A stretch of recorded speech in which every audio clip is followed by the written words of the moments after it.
여러분 안녕하십니까? 월요일 뉴스나이트 시작합니다. 김건희 씨가 지난주 구속된 이후 오늘 두 번째 특검 조사를 받았는데 또 대부분의 질문에 진술을 거부했습니다. 특검은 모레 김 씨에게 다시 나와 조사받으라고 통보했습니다. 오늘 첫 소식 김영수 기자가 보도합니다.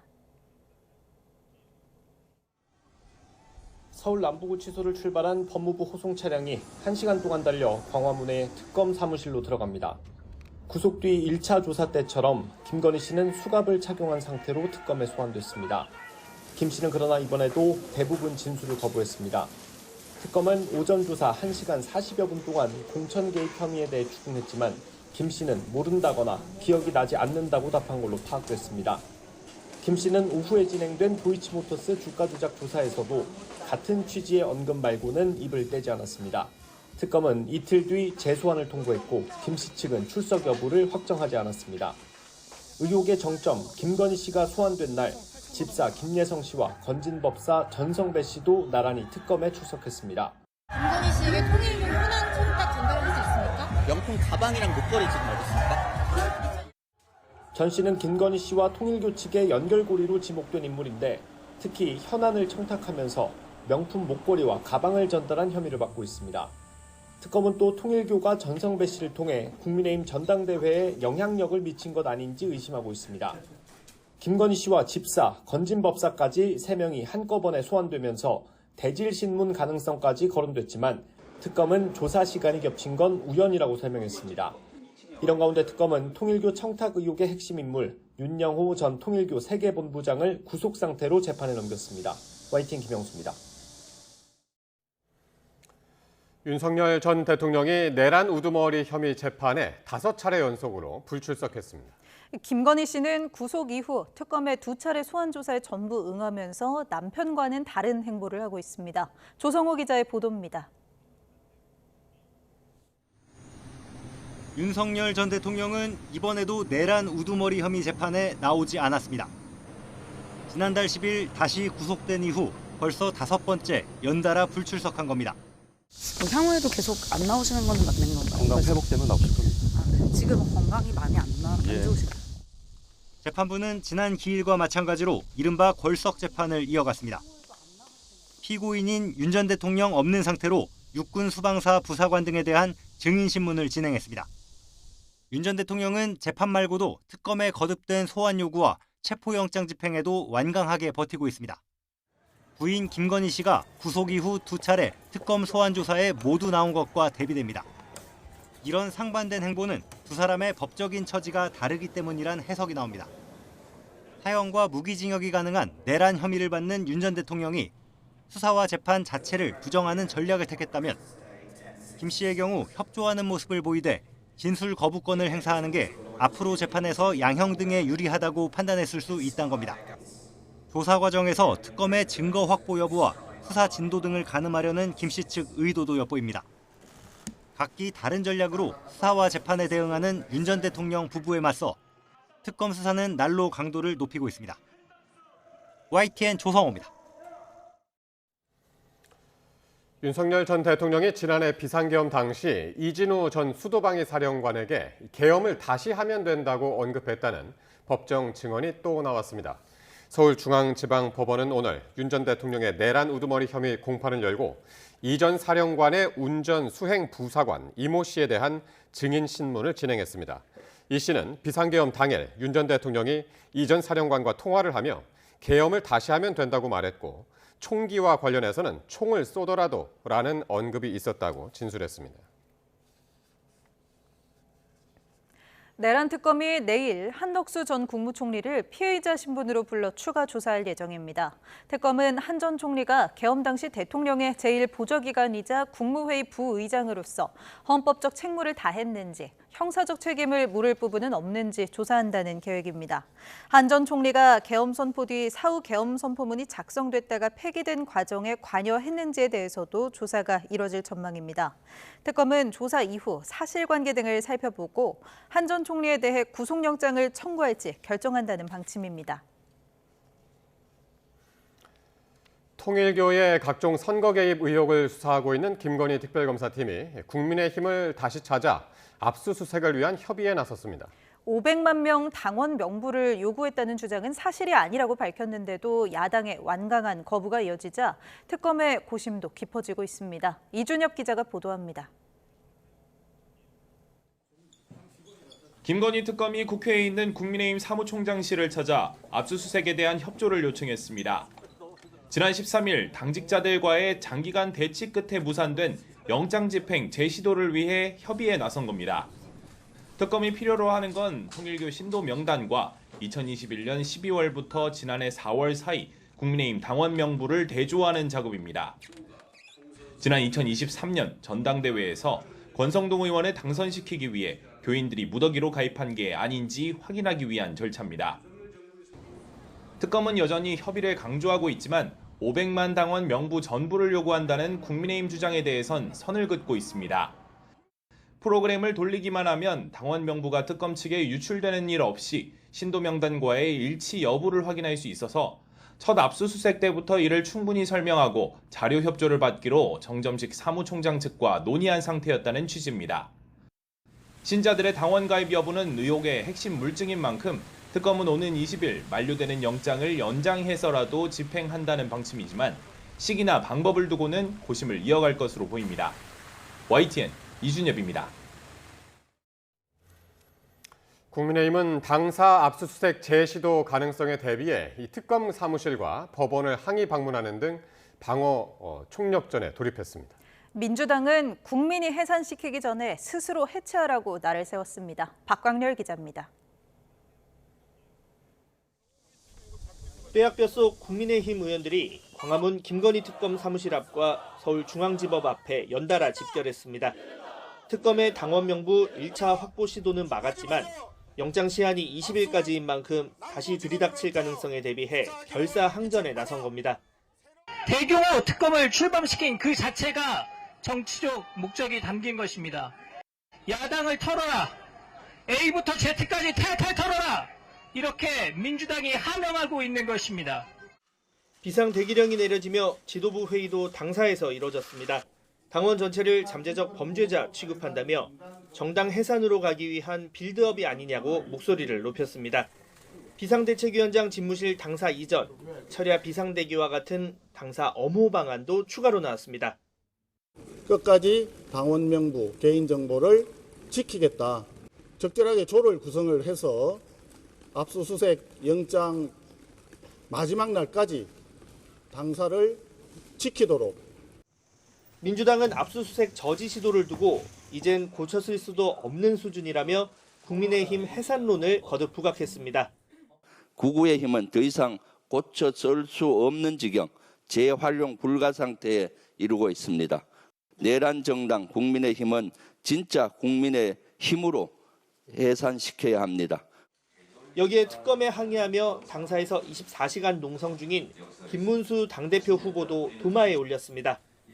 유튜브 중계 화면에 편한 차림까지 가감없이 드러났다는 점을 거론하며 속옷 농성이 당의 전통이냐고 깎아내렸습니다.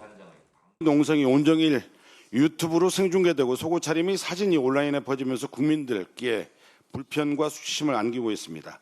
대국민 성희롱입니다. 당대표 후보직에서 사퇴하십시오.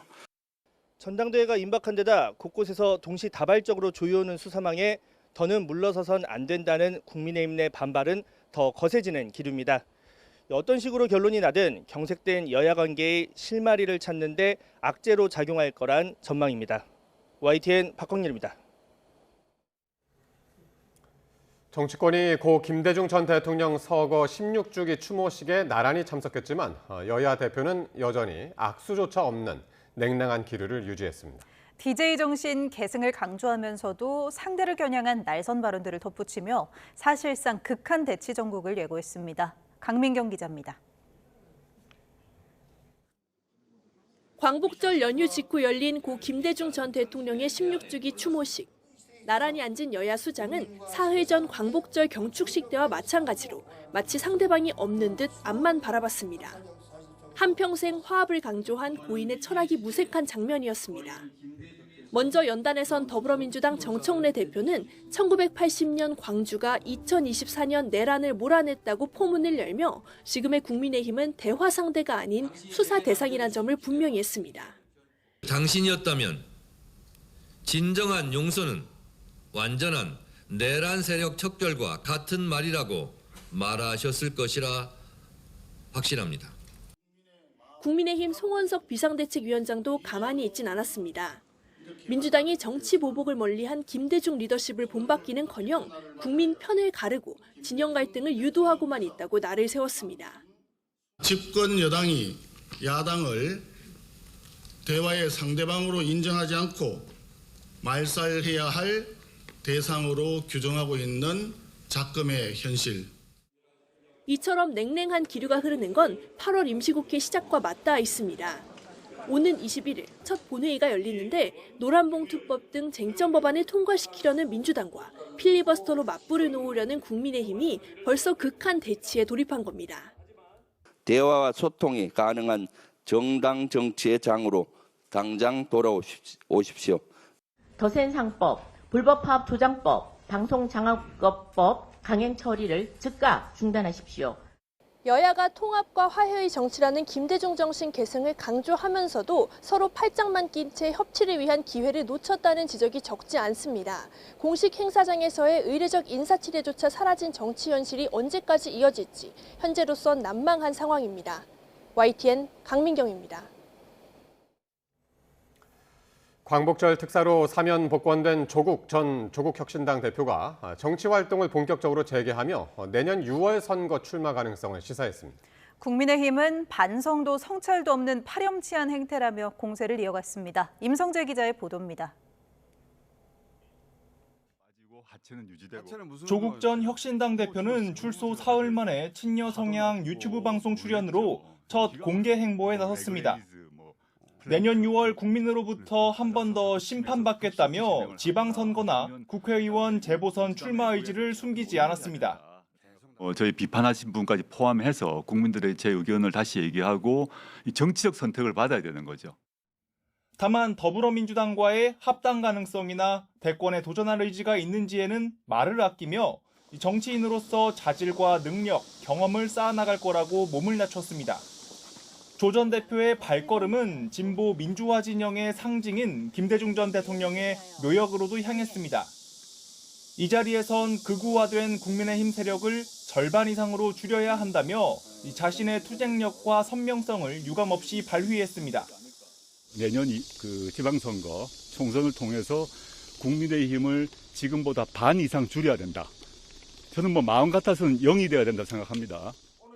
국민의힘은 그러나 사면 복권을 선물받은 조 전 대표가 대국민 사과나 반성은커녕 사법부 비판에나 골몰하는 태도를 보인다면서 날선 비판을 쏟아냈습니다. 특히 벌써 내년 선거 출마 가능성까지 시사하는 것 자체가 안하무인 그 자체라고 직격했습니다.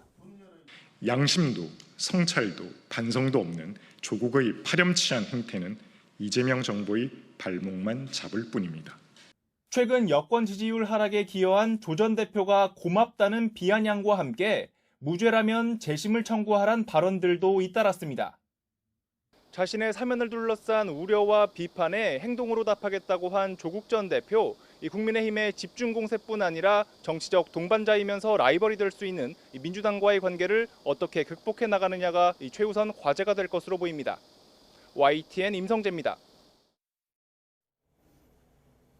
더불어민주당은 최근 당 지지율이 크게 떨어진 데 대해 여러 원인을 분석하기보다는 우리가 부족해서 하락했다는 보수적 시각으로 접근하겠다며 각종 개혁 과제를 끊김없이 추진하겠다고 강조했습니다. 박수현 수석 대변인은 오늘 고위 전략회의를 마친 뒤 기자들과 만나 당은 검찰, 사법, 언론개혁을 잘 추진하고 다가오는 한일, 한미 정상회담에서 성과를 낼 수 있도록 정부를 뒷받침하는 데 집중하겠다면서 이같이 말했습니다. 이어 당이 할 일을 제대로 해나가면 지지율은 언제든지 반등할 수 있다고 본다며 분명한 건 항상 지지율을 회복하기 위해 노력하는 자세를 견지하는 거라고 밝혔습니다. 미국이 수입산 철강, 알루미늄에 부과되는 50% 품목 관세 대상에 이 기계류와 부품 등 이 파생 상품 407종을 추가했습니다. 변압기나 냉장고, 화장품 용기 등도 고율의 관세 부담을 안게 되면서 큰 타격이 예상됩니다. 오동건 기자가 보도합니다. 미국 연방관보 홈페이지 무역확장법 232조를 근거로 철강과 알루미늄에 50% 품목 관세를 부과하는 대상에 파생상품 407종을 추가한다는 내용이 담겼습니다. 대상은 기계류와 부품, 일부 자동차 부품, 전자기기와 그 부품 등으로 철강 알루미늄 함량 부대는 관세 50%가, 나머지 부분에는 상호 관세율 15%가 적용됩니다. 미 동부표준시로 18일 0시 1분부터 수입 통관되거나 보세 창고에서 반출된 통관 물량의 품목 관세가 부과되기 시작했습니다. 변압기와 화장품 용기 등 철강과 알루미늄이 들어간 품목은 큰 타격을 입게 됐습니다. 변압기 전체 원가 중에 철강 함유 비중이 조금 높은 품목이고요. 미국이 요즘에 전력 인프라 투자가 많아지면서 미국에 대한 변압기 수출이 좀 많았습니다. 그 다음은 아무래도 자동차 부품이 좀 들어갈 것 같고요. 산업통상자원부는 미 상무부가 미국 업계의 추가 신청을 받고 이해관계인의 의견 수렴을 거친 뒤 이런 결정을 내렸다며 우리 기업들과 함께 적극 반박했지만 받아들여지지 않았다고 밝혔습니다. 9월 달에도 추가 절차가 있어서 이때도 똑같이 해당 품목이 안보에 위협이 안 된다는 의견을 적극 개진할 생각입니다. 또 기업 피해를 최소화하기 위해 중소, 중견기업 수입 규제 대응 지원 사업을 늘리고 관세 기준이 될 철강 알루미늄 함량 확인 등 컨설팅 대상도 확대하겠다고 말했습니다. 자국 기업들의 파생 상품 신청을 대부분 받아들인 미국 정부가 다음 달에도 철강 알루미늄 관세 부과 대상을 늘릴 것으로 예상되면서 새로운 관세 폭탄에 대한 우려가 커지고 있습니다. YTN 오동건입니다. 코스피가 미국 물가 우려와 관세 여파에 1% 넘게 하락하며 3,170대로 주저앉았습니다. 특히 반도체 품목에 최대 300%의 관세율을 적용할 수 있다는 미국의 엄포에 삼성전자 등 관련 주식이 약세를 이어갔습니다. 손효정 기자입니다. 3,200선 턱걸이로 출발한 코스피 지수는 종일 반등 없이 파란색을 나타냈습니다.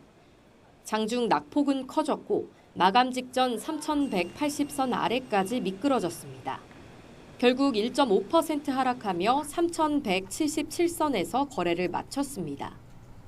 개인과 기관 투자자는 매수 우위를 나타냈지만 외국인 매도세가 컸습니다. 홀로 5,400억 원 넘는 주식을 팔아치웠습니다.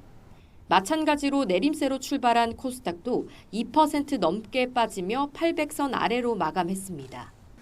지난주 발표된 미국의 생산자 물가지수가 예상을 웃돌자 인플레이션 우려의 금리 인하 기대감이 잦아든 영향으로 풀이됩니다. 여기에 미국발 품목별 관세가 시장의 불확실성을 키우며 장을 뒤흔들었습니다. 트럼프 미국 대통령이 2주 안에 반도체 관세율을 발표하겠다고 예고한 가운데 그 비율이 최대 300%에 이를 수 있다는 관측마저 나오는 상황. 삼성전자는 2% 떨어져 간신히 7만 원을 사수했고 SK하이닉스도 3% 넘게 하락했습니다. 미국에 공장 짓거나 약속하면 관세 면제해준다고 했었잖아요. 시장이 그 말을 진짜 믿을 수 있는 건가? 좀 나올 때까지는 좀 부담되는 거죠. 철강, 알루미늄 관세 대상에 변압기와 건설기계가 포함되면서 전력기기와 기계 장비 종목도 급락했습니다.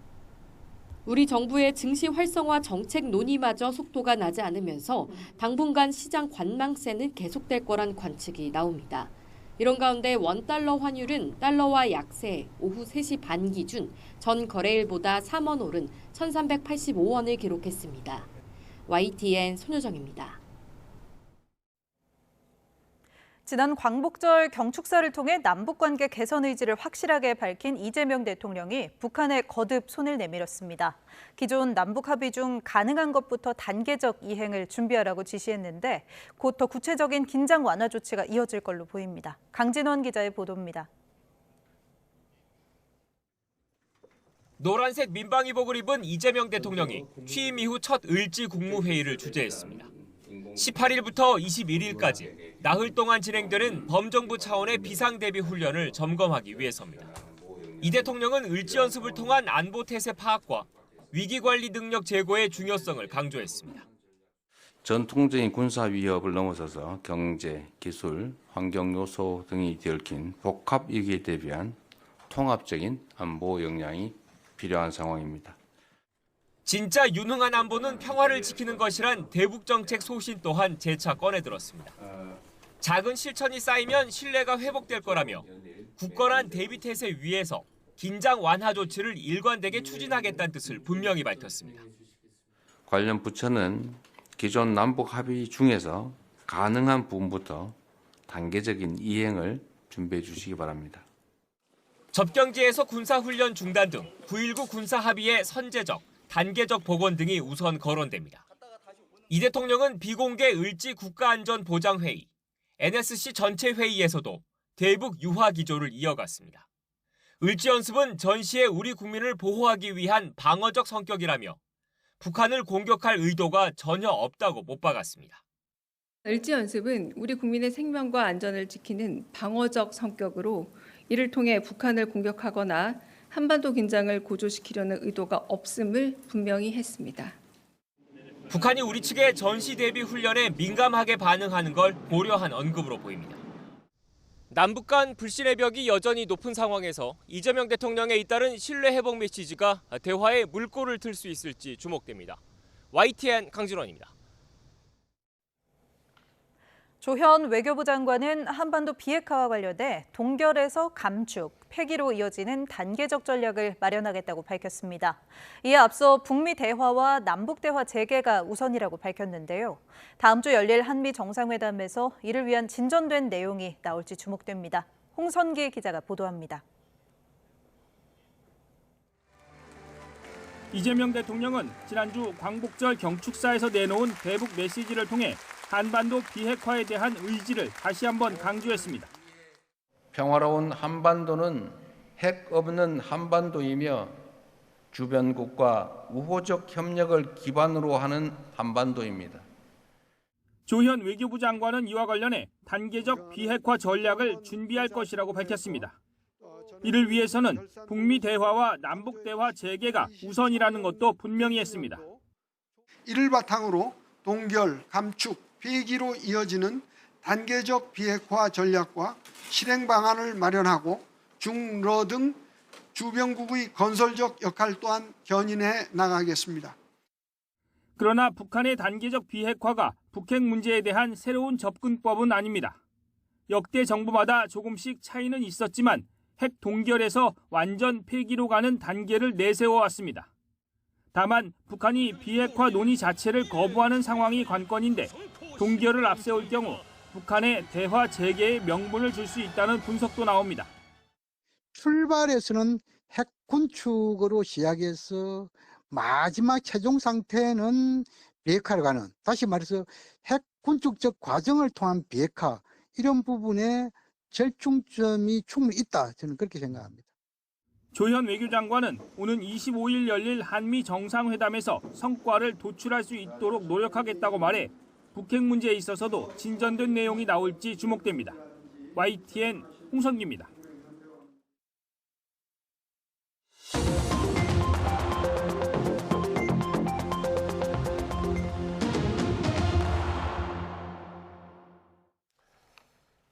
정치권 관심 뉴스 살펴보는 포커스 나이트 시간입니다. 네, 강성필 민주당 부대변인, 정광재 국민의힘 대변인 나오셨습니다. 어서 오십시오. 안녕하세요. 네.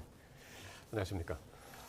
자, 김건희 씨가 구속 후 두 번째로 특검에 소환돼 조사를 받았습니다. 특검에 도착을 해서 퇴실한 게 한 7시간 정도 됐는데 실제 조사는 한 3시간여 받았다고 합니다. 오늘 대부분의 질의에 진술을 거부했다고 하죠? 네. 사실 오늘 3사, 그러니까 집사, 법사, 여사 이 세 명이 혹시라도 이 대질 신문을 하지 않는 것인가라는 궁금증이 있었거든요. 네. 근데 저는 이제 사실상 어려울 거라고 생각은 했습니다. 왜냐하면 이 대질 신문이라는 것이 상호간에 동의를 해야 되는데 뭐 김예성 씨라든지 건진 법사 같은 경우는 혹여라도 본인의 어떤 혐의를 최대한 낮추기 위해서 대질 신문을 응할 수가 있지만 김건희 씨 같은 경우는 본인의 혐의가 너무 많아요.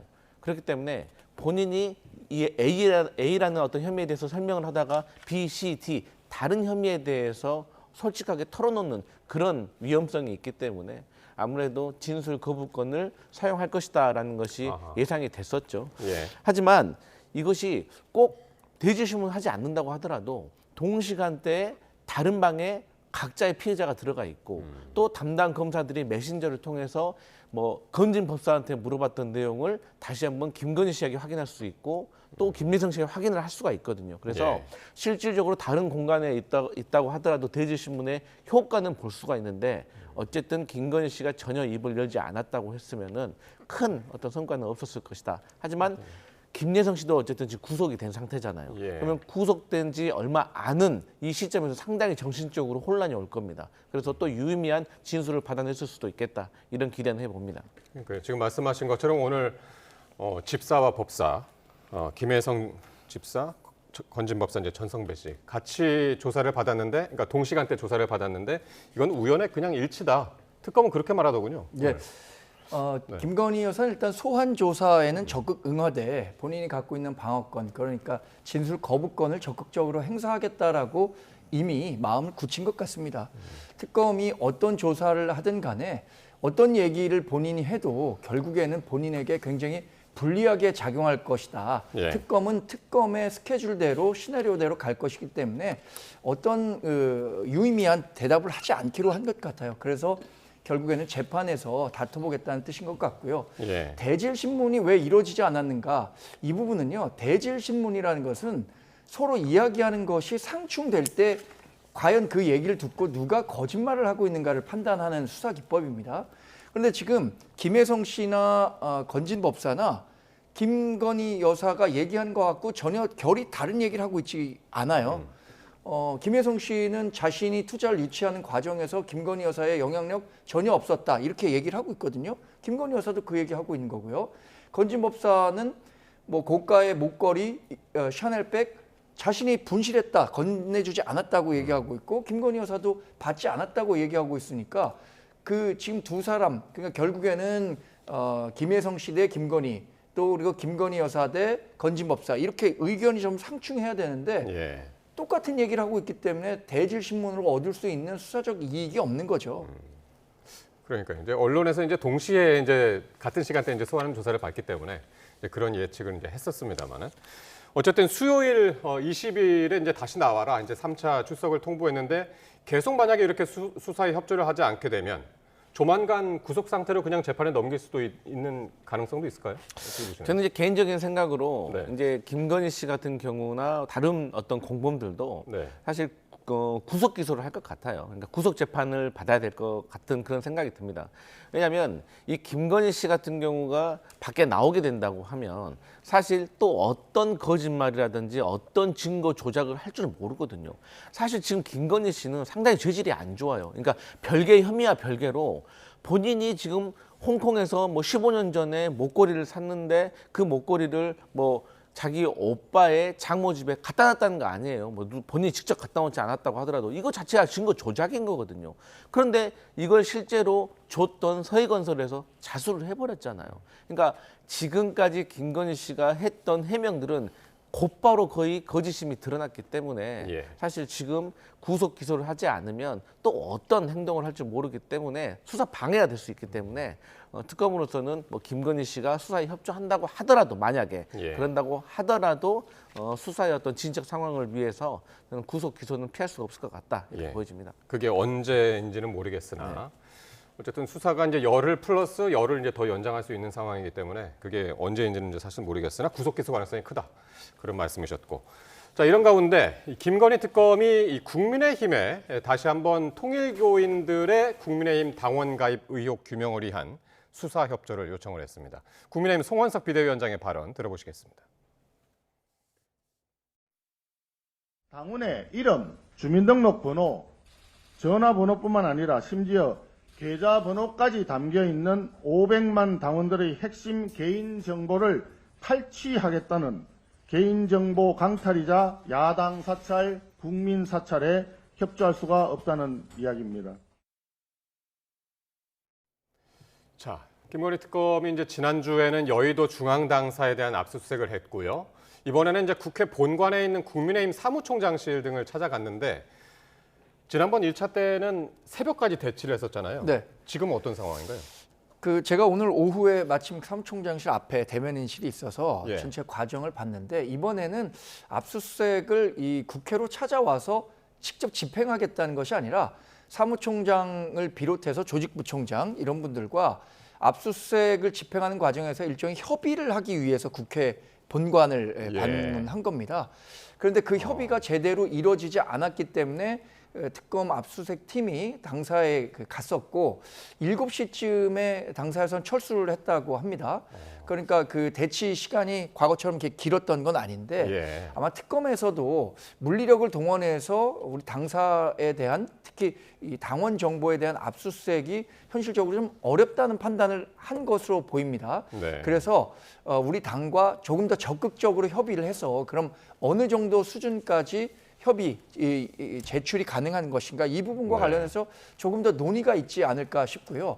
우리 당은 어쨌든 당원 정보, 개인 정보가 많이 담겨 있는 당원 정보를 일방적으로 특검이 요구하는 것처럼 제출할 수 없다. 이런 완강한 생각은 여전히 갖고 있습니다. 예. 그러니까 당사에서 그 압수수색을 집행을 해야 되는데 그 집행을 위해서 협조를 요청하기 위해서 이제 국회를 찾았던 거군요. 그런데 이제 특검에서 얘기하는 건 뭐냐면 국민의힘에서는 500만 당원 명부 다 넘겨줄 수 없다고 그러는데 특검에서는 그걸 다 넘겨달라는 것이 아니라 그거를 이제 시스템상 우리가 검색을 할 수 있게 해달라는 건데 어떻게 다릅니까? 그 두 측의 주장이, 양측의 주장이. 쉽게 말해서 국민의힘의 명부가 이 리스트가 쫙 있을 거 아닙니까? 이름, 뭐 계좌번호, 전화번호, 주민등록번호 이렇게 쫙 있을 겁니다. 인적 사항이라든지. 근데 이것을 파일을 통째로 달라라는 게 아니고 어차피 그 뭐 강성필 이름이 있고 전화번호가 있을 거 아닙니까? 그리고 또 이분이 언제 입당을 했는지는 다 알 수가 있거든요. 그러면 지금 현재 통일교회 교인들이 단체로 조직적으로 입당한 이 시기는 2022년 연말로 특정을 할 수가 있잖아요. 그러면 강성필이라는 사람의 이름과 전화번호를 그 시스템에 입력을 하면 그 사람이 나올 거 아닙니까? 만약에 있다고 하면. 그러면 그때 그 사람을 클릭했을 때 이 사람이 언제 입당을 했는지에 대해서 보면 사실상 정말로 조직적으로 22년도에 통일교회 윤영호 본부장과 이 검진법사를 통한 이런 어떤 당원 모집과 관련된 불법적인 요소가 있었는지를 확인할 수가 있다는 것이죠. 근데 이조차도 협조를 안 한다고 하면 이것은 마치 어떤 당무에 대해서 잘 모르는 국민들을 국민의힘 측에서 호도하는 거하고 다름이 없어요. 사실 이거는 개인정보를 가져가는 거하고는 별 상관이 없는 문제거든요. 그렇기 때문에 저는 지금 오늘 특검이 협의를 시도하다가 또 물러간 것도 일종의 명분 쌓기라고 보고 있습니다. 그렇기 때문에 저는 국민의힘에서도 이것은 시간 문제입니다. 그래서 본인들도 국민들과 당원들에게 떳떳하려면 어느 정도 현실적인 협의를 통해 가지고 본인들에게 지어진 어떤 의심에 대해서 좀 스스로 벗어날 수 있는 방법을 만들어야 된다. 왜냐? 특검이 갑자기 뜬금없이 정황도 없는데 가서 보자는 게 아니잖아요.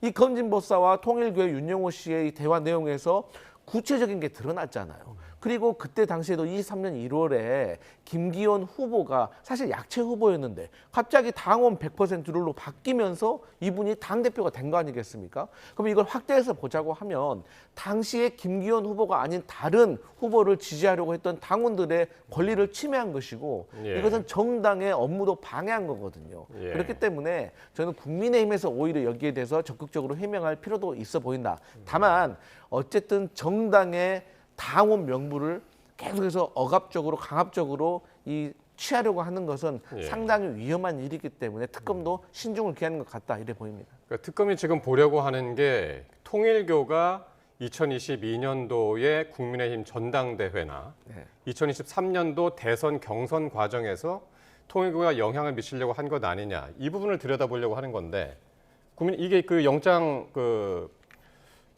유효 기간이 20일까지잖아요. 네, 그렇습니다. 지금 말씀하신 것처럼 말씀에 잘 녹아 있는 것 같아요. 그 각 당이 갖고 있는 그 아주 내밀한 당원 정보를 특검에서 요구해서 받는 것이 굉장히 어려운 일이라고 말씀하셨잖아요, 강 의원님도. 그 거대 정당, 특히 이 양당에 대해서 당원 정보를 요구하는 경우가 이번이 처음입니다. 과거에 2012년에 저 진보당에 있었던 사안이 있었던 건 알고 있는데 그건 좀 사안의 경중이 다르죠. 지금 범죄 혐의라고 특정해서 압수수색 영장이 법원에서 네. 발부된 것으로 아는데 저희가 갖고 있는 생각은 굉장히 다릅니다. 헌법이 보장하고 있는 정당 운영의 자율성, 특히 정당 정보를 이렇게 압수수색 영장이 쉽게 발부될 수 있는가, 이 부분에 대한 문제 제기도 하고 있는 거고요.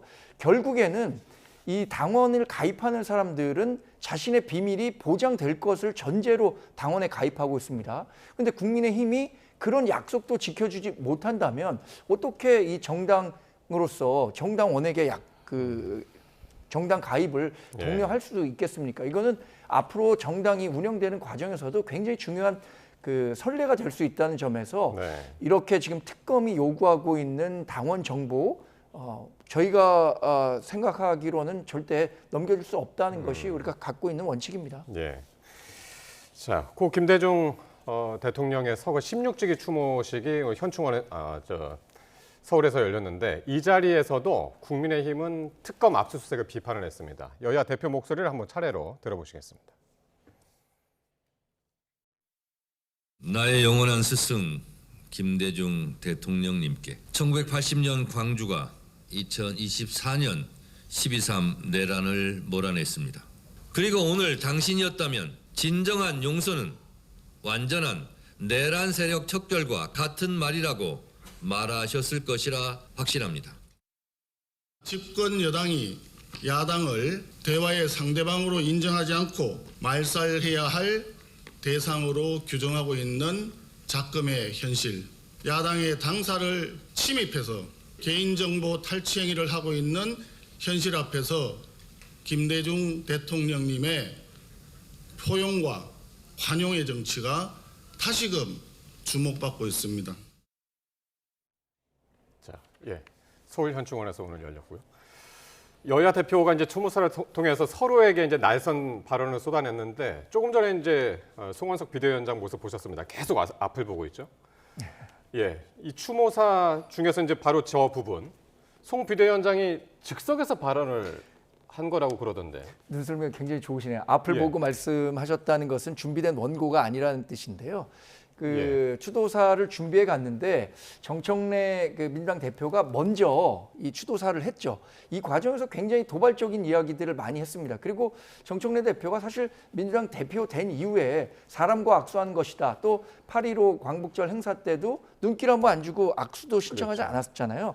이런 것들을 보면서 DJ가 갖고 있었던 통합 정신을 얘기한 겁니다.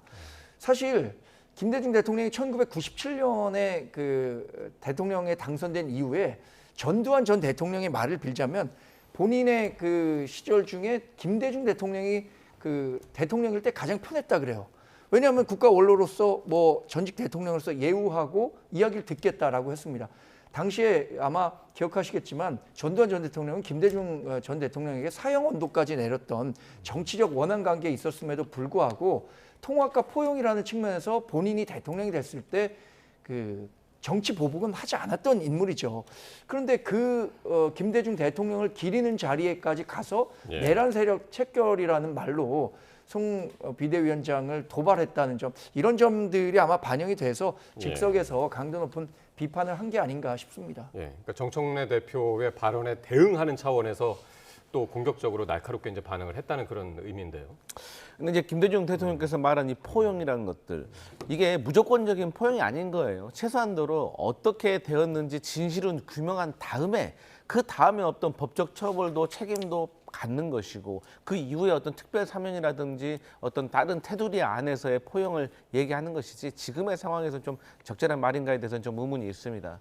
그리고 지금 개인 정청래가 국민의힘 대표에 대해서 날선 발언을 하는 게 아니에요. 저것은 정청래 의원을 당대표로 선출해준 당원들과 지지자들의 지금 마음을 정청래 대표가 얘기하는 것뿐이거든요. 예를 들어서 지금 내란에 대해서, 계엄에 대해서 국민의힘이 사과 제대로 했습니까? 안 했잖아요. 또 오히려 탄핵을 반대하는 이 당론에 대해서도 최근에 국민의힘 비대위에서 혁신위에서도 철회하자라는 의견이 있었는데 그것도 지금 포용되고 있지 않는 상황 아니겠습니까? 그리고 오히려 이에 더해서 지금 특검의 수사를 별건이다, 정치보복이다, 폭거다 이렇게 호도를 하고 있기 때문에 저희 민주당의 당원들과 지지자는 국민의힘의 지금 상황에 대해서 상당히 우려하고 있는 상황입니다. 그렇기 때문에 정청래 대표는 개인의 마음을 얘기한 게 아니라 지금 민주당의 당원과 많은 국민들이 국민의힘을 우려하고 있기 때문에 여기에 대한 메시지를 보내는 것이고, 이러한 메시지 후에 국민의힘에서 제대로 된 당대표가 선출이 된다고 하면 그때는 얼마든지 손잡고 같이 정치해야죠. 그런데 계엄과 관련해서 사과 안 하셨다고 하는데, 당장 계엄과 관련해서 저도 논평을 통해서 굉장히 많은 그 사과를 했습니다. 우리 당에서도 벌써 여러 번 계엄과 관련해서는 잘못된 행위였다라고 사과를 했죠. 지금 당대표 나온 분들 아마 당대표 토론회 보시면 계엄은 다 잘못됐다고 인정하고 있어요. 다만 탄핵과 관련해서는 의견 좀 달리 하는 거죠. 그때 탄핵이 불가피한 조치였는지 아니면 다른 정치적인 대안을 모색했어야 함에도 불구하고 탄핵으로 바로 갔기 때문에 이렇게 이재명 대통령 시대를 열었던 것 아니냐, 이런 부분에 대한 논의를 하고 있는 거죠.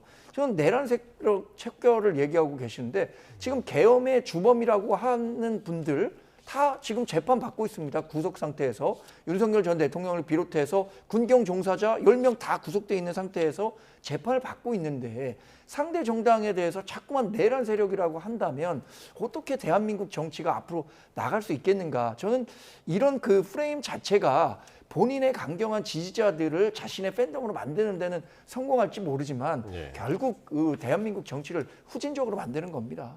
근데 이제 우리 정광재 대변인 같이 합리적인 분들은 말씀하신 것처럼 이 내란에 대해서 잘못됐다라고 여러 번 말씀하신 거 제가 잘 알고 있습니다. 그런데 김문수 지금 현재 당대표 후보, 그리고 얼마 전까지 국민의힘의 대통령 후보셨던 분은 뭐라고 말씀하시냐면, 아니 계엄이 잘못됐다라고는 말을 끝까지 잘 안 하시는 것 같아요. 내가 있었다면 계엄은 없었을 것이다, 말렸을 것이다, 이렇게 얘기를 하시고, 또 계엄이 6시간 만에 끝났고 아무도 죽지 않았다, 이런 얘기를 하세요. 과연 이게 계엄에 대해서 정말 잘못됐다고 사과하는 태도입니까? 보기에 따라서는 얼마든지 계엄을 아직도 옹호하고 있구나라고 오해할 수도 있는 부분이 있다, 이런 말씀 드립니다. 네.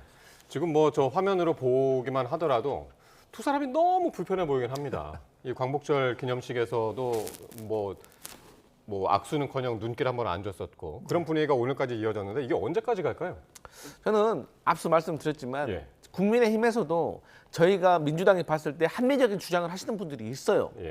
탄핵은 되어야 한다, 계엄도 잘못됐다, 부정선거 이런 말 하지 말아라, 이런 분들이 분명히 있고 그분들이 당대표 후보로 나오신 분도 있어요. 근데 지금 그분들이 세가 조금 약해 보이는 것이 사실입니다. 그렇기 때문에 저희 민주당이 계속해서 이런 부분을 좀 지적을 해드려야지 이런 합리적인 목소리를 내는 분들이 국민의힘 안에서 조금 더 자리를 잡을 수 있기 때문에 저희가 그런 것이고, 그런 분들이 만약에 당대표가 되고 최고위원이 된다면 얼마든지 손잡고 같이 국정을 운영할 수가 있는 것이죠. 국민의힘 전당대회 얘기는 이따가 잠깐 또 해보기로 하고요. 이 광복절 특별사면으로 출소한 조국 전 대표, 오늘 첫 공개 행보로 역시 김대중 전 대통령 묘역을 참배를 했습니다. 공식 행사는 오전에 있었고 조국 전 대표는 이제 오후에 별도로 이제 참배를 한 건데, 어떤 메시지를 내놨는지 한번 직접 보시겠습니다. 윤석열 파면을 거치고 난 뒤도 지금 국민의힘이 보여주고 있는 모습은 정상 집단이 아니라고 봅니다. 내년 지방선거 총선을 통해서 국민의힘을 지금보다 반 이상 줄여야 된다. 저는 마음 같아서는 0이 돼야 된다 생각합니다. 국민의힘 심판론 꺼내들면서 이제 내년 지방선거 또 이제 총선 출마 의사를 밝혔는데, 본인의 입으로 출마 가능성을 언급한 거는 지금 처음이죠? 그런데 조국 전 대표가 사면 복권이 되면 정치를 다시 하겠다는 것은 아주 예견된 일 아니었나 싶습니다. 또 오늘 김대중 대통령 묘역 방문하기 전에 김어준 씨가 하는 유튜브에 출연한 것으로 알고 있는데, 그것만 보더라도 본인이 어떤 정치를 하겠다는 의지를 갖고 있는지 파악해 볼 수 있다고 생각합니다. 김어준 씨 유튜브 방송은 지금 누구나 아시는 것처럼 진보 진영을 대표하는 유튜브 채널이잖아요. 거기 나가서 자신이 앞으로 정치하겠다라고 한 것, 지선이나 보선에 나오겠다는 것인데, 결국에는 조국 전 대표 같은 경우에는 2028년 총선을 한번 자기 나름대로 치러보고 2030년에는 대통령 선거에 나가겠다는 계획을 갖고 있을 겁니다. 그래서 2016년에 안철수 의원이 당시에 국민의당을 만들어서 38석에 가까운 의석을 만들어서 2017년에 있었던 대선에서 문재인 전 후보와 거의 비등한 수준으로 경쟁했었거든요. 아마 그런 시나리오를 갖고 정치를 계속하겠다는 뜻을 지금 내심 갖고 있는 게 아니겠나 이렇게 생각해 봅니다. 제가 그 말을 잘못했군요. 총선이 아니라 이제 보궐선거, 보궐선거인데, 그러니까요. 다들 뭐 지선이 유리한지, 보궐선거가 유리한지 다 이제 그 전망하시는 분들이 다른데, 강 부대변인은 어떻게 보시나요? 그러니까 이제 그 조국 전 대표도 결국에는 이제 대통령 선거에 나가는 것이 최종 목표 아니겠습니까? 그런데 만약에 지방선거에 나가서 광역단체장이 되겠다라는 것은 본인이 대통령 선거를 좀 긴 호흡으로 준비하겠다라고 하면 합리적인 선택이 될 수도 있는 것 같습니다. 그런데 이제 그렇다고 하면 서울시장이나 부산시장이 될 텐데, 저는 서울시장과 부산시장에 조국 전 대표가 출마했을 때 과연 민주당 후보를 제끼고 본인이 국민의힘의 후보도 승리할 수가 있을까라는 의문점이 있습니다. 그리고 또 만약에 국민의힘과 조국 혁신당과 민주당의 합당이 지방선거 전에 이루어지느냐 그렇지 않느냐도 사실 광역단체장 나가는데 중요한 어떤 기준점이 될 수는 있을 것 같아요. 하지만 지금 현재 상황으로만 두고 본다면 재보궐선거에 출마하는 것이 사실상 합리적이다라고 저는 볼 수가 있겠습니다.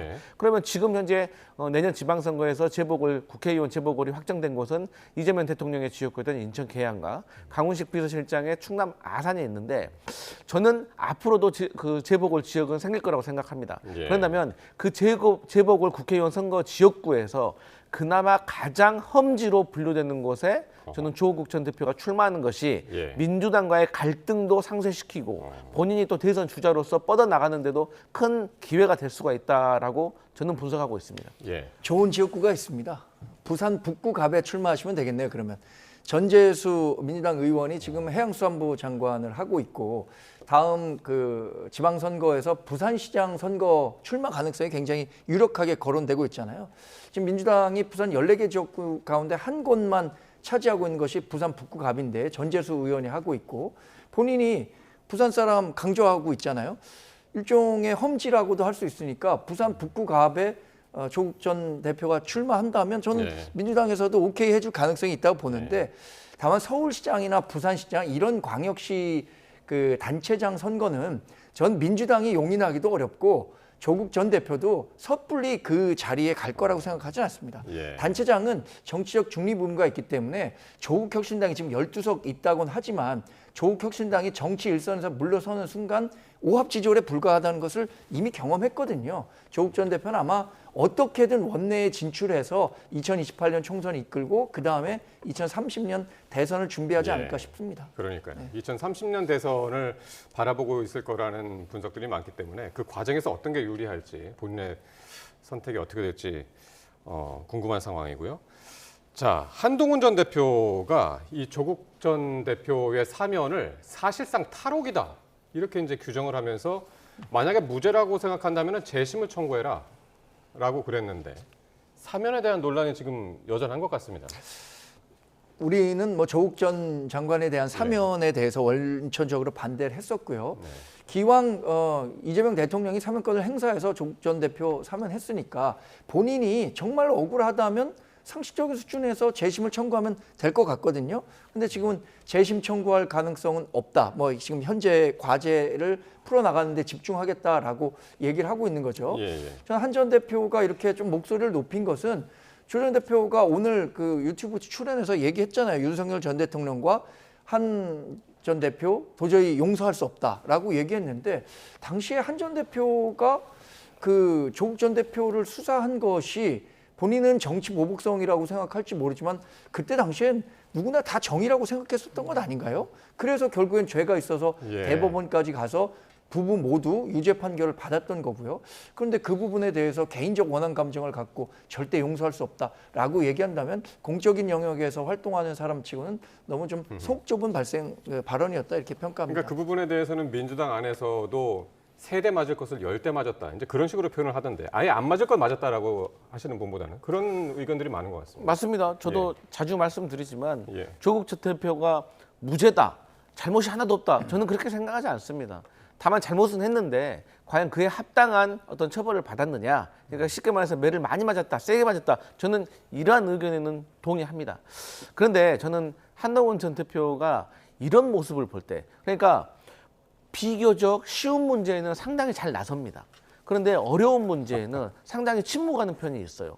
예를 든다면요. 그럼 과거에 윤석열 전 대통령이 김태우 전 강서구청장 사면했을 때, 그래가지고 다시 재보궐 출마시켰을 때 왜 그때는 침묵했습니까? 그거에 비하면 지금 조국 전 대표는 저는 그 상당히 낮은 수준의 문제라고 생각을 하고 있고요. 예. 또 총선 때도 약속 사면 얼마나 논란이었습니까? 거기에 대해서 한동훈 전 대표 무슨 이런 방구라도 했습니까? 그러니까 본인의 발언에 대해서 좀 일관성이 있어야 되는 거예요. 그리고 지금 한동훈 전 대표가 조국 전 대표에 대해서 비판하는 것은 사실 그렇게 공허한 것 같아요. 이게 큰 어떤 본인의 이미지에도 도움이 되지 않는다라고 생각을 하고, 저는 한동훈 전 대표의 어떤 이런 말에 동의하시는 분도 분명히 있기는 있다고 생각을 하기 때문에 뭐 조국 전 대표도 이 부분에 있어서 한번 새길 필요는 있다, 이런 생각합니다. 부연 설명을 좀 드리자면 김태우 전 강서구청장 사면과 출마 때는요, 한동훈 전 대표는 법무부 장관이었습니다. 그런 정치적 메시지를 낼 자리가 아니었고, 김경수 전 경남지사 사면 복권이 이루어졌을 때는 대통령실의 뜻과 반하면서까지 굉장히 강도 높은 반대 메시지를 냈었습니다. 지금 한동훈 전 대표 굉장히 어려운 정치 환경에 놓인 이유가 왜입니까? 대통령실 윤석열 전 대통령이 무리하게 추진하려고 하였던 정치적 행위들에 대해서 반대했기 때문에 지금 이런 상황에 있는 거니까 지금 얘기하신 거는 조금은 사실관계가 좀 다릅니다. 근데 이제 저도 그 말씀 하실 줄 알았어요. 근데 한동훈 전 대표가 그때 법무부 장관이었잖아요. 아시잖아요. 특별사면 리스트 어디에서 최초로 만듭니까? 검토합니까? 어디로 대통령실에 최초로 보고하는 곳이 어디입니까? 중앙부서가 법무부예요. 한동훈 전 대표가 법무부 장관 시절에 이게 잘못됐다고 생각했다면 처음에 그 리스트를 만들 때 그때 뺐었어야죠. 그리고 차후라도 정치인이 됐을 때는 이 부분에서 잘못됐다고 말했었어야죠. 이런 오해도 있는 것 같습니다. 자, 그런가 하면은 이제 당권 주자인 그 안철수 후보는 이렇게 얘기했습니다.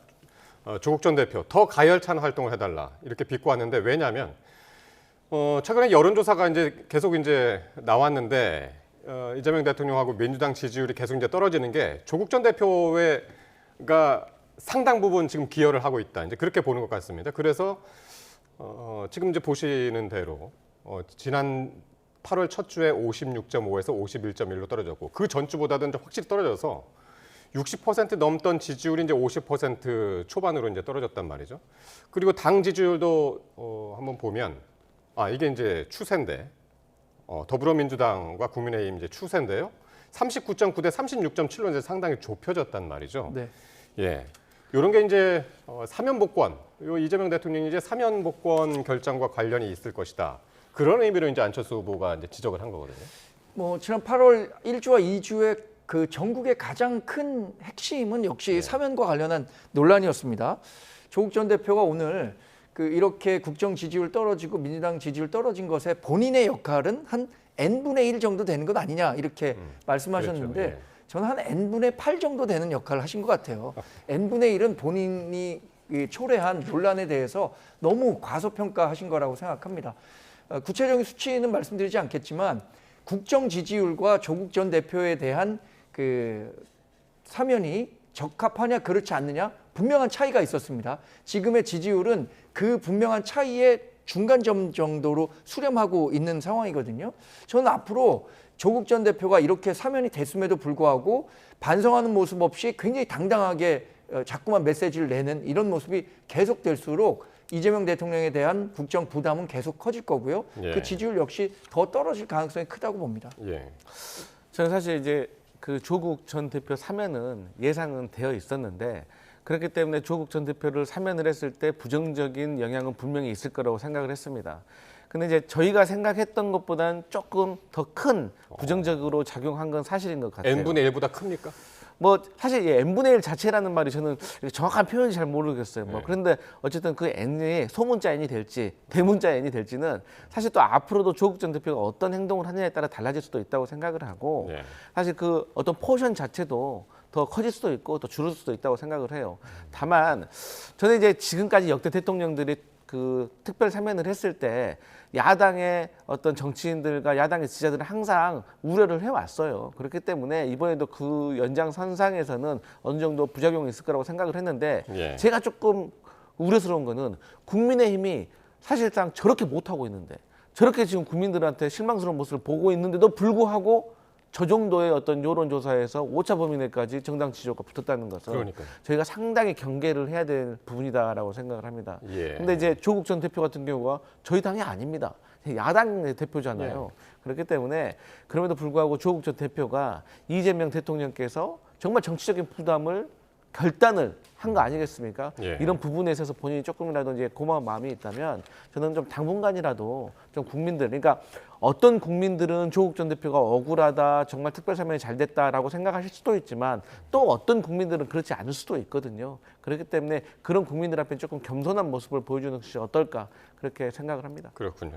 그래서 이제 민주당에서도 조국 전 대표와 같이 가느냐, 아니면 이제 경쟁자로 가느냐, 동반자로 가느냐, 이 부분에서 이제 상당히 이제 고민이 있을 것 같은데, 오늘 정청래 대표가 본인의 SNS에 이런 얘기를 했습니다. 정청래 견제론 때문에 조국을 사면한 것 아니냐, 이재명 대통령이. 이제 그런 해석들이 계속 나오니까 거기에 대해서 상당히 이제 불쾌감을 나타냈는데, 정청래 견제론은 근거 없는 주장이다.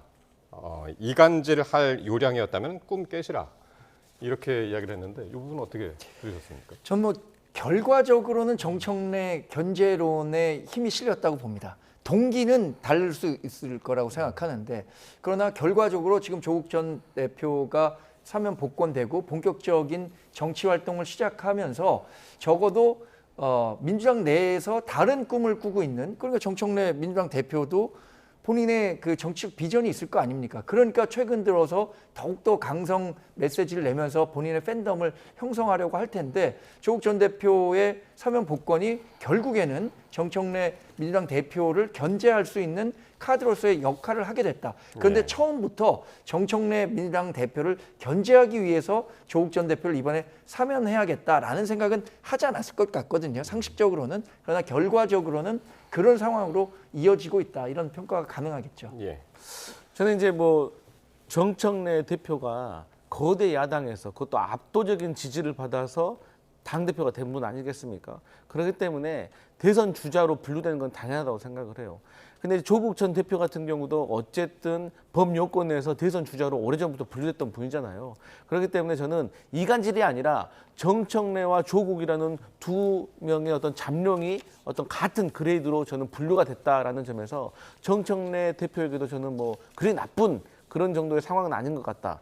여기에 차후에 이제 김민석 총리라든지 또 강훈식 비서실장도 사실 잠룡으로 얼마든지 또 분류될 수 있는 것이거든요. 예. 그리고 혼자 독주를 하게 되면은 사실 주목받기 어렵습니다. 공격만 받는 것이죠. 하지만 2명, 3명의 잠룡들이 경쟁을 하면은 오히려 이게 범요권에게 좋은 어떤 영향을 줄 것이다. 그렇기 때문에 저는 우리 당원이나 지지자도 뭐 정청래를 견제하기 위해서 조국을 사면했다, 이런 얼토당토 않은 얘기는 별로 귀를 기울이지 않는 것이 좋겠다, 이런 생각해 봅니다. 예.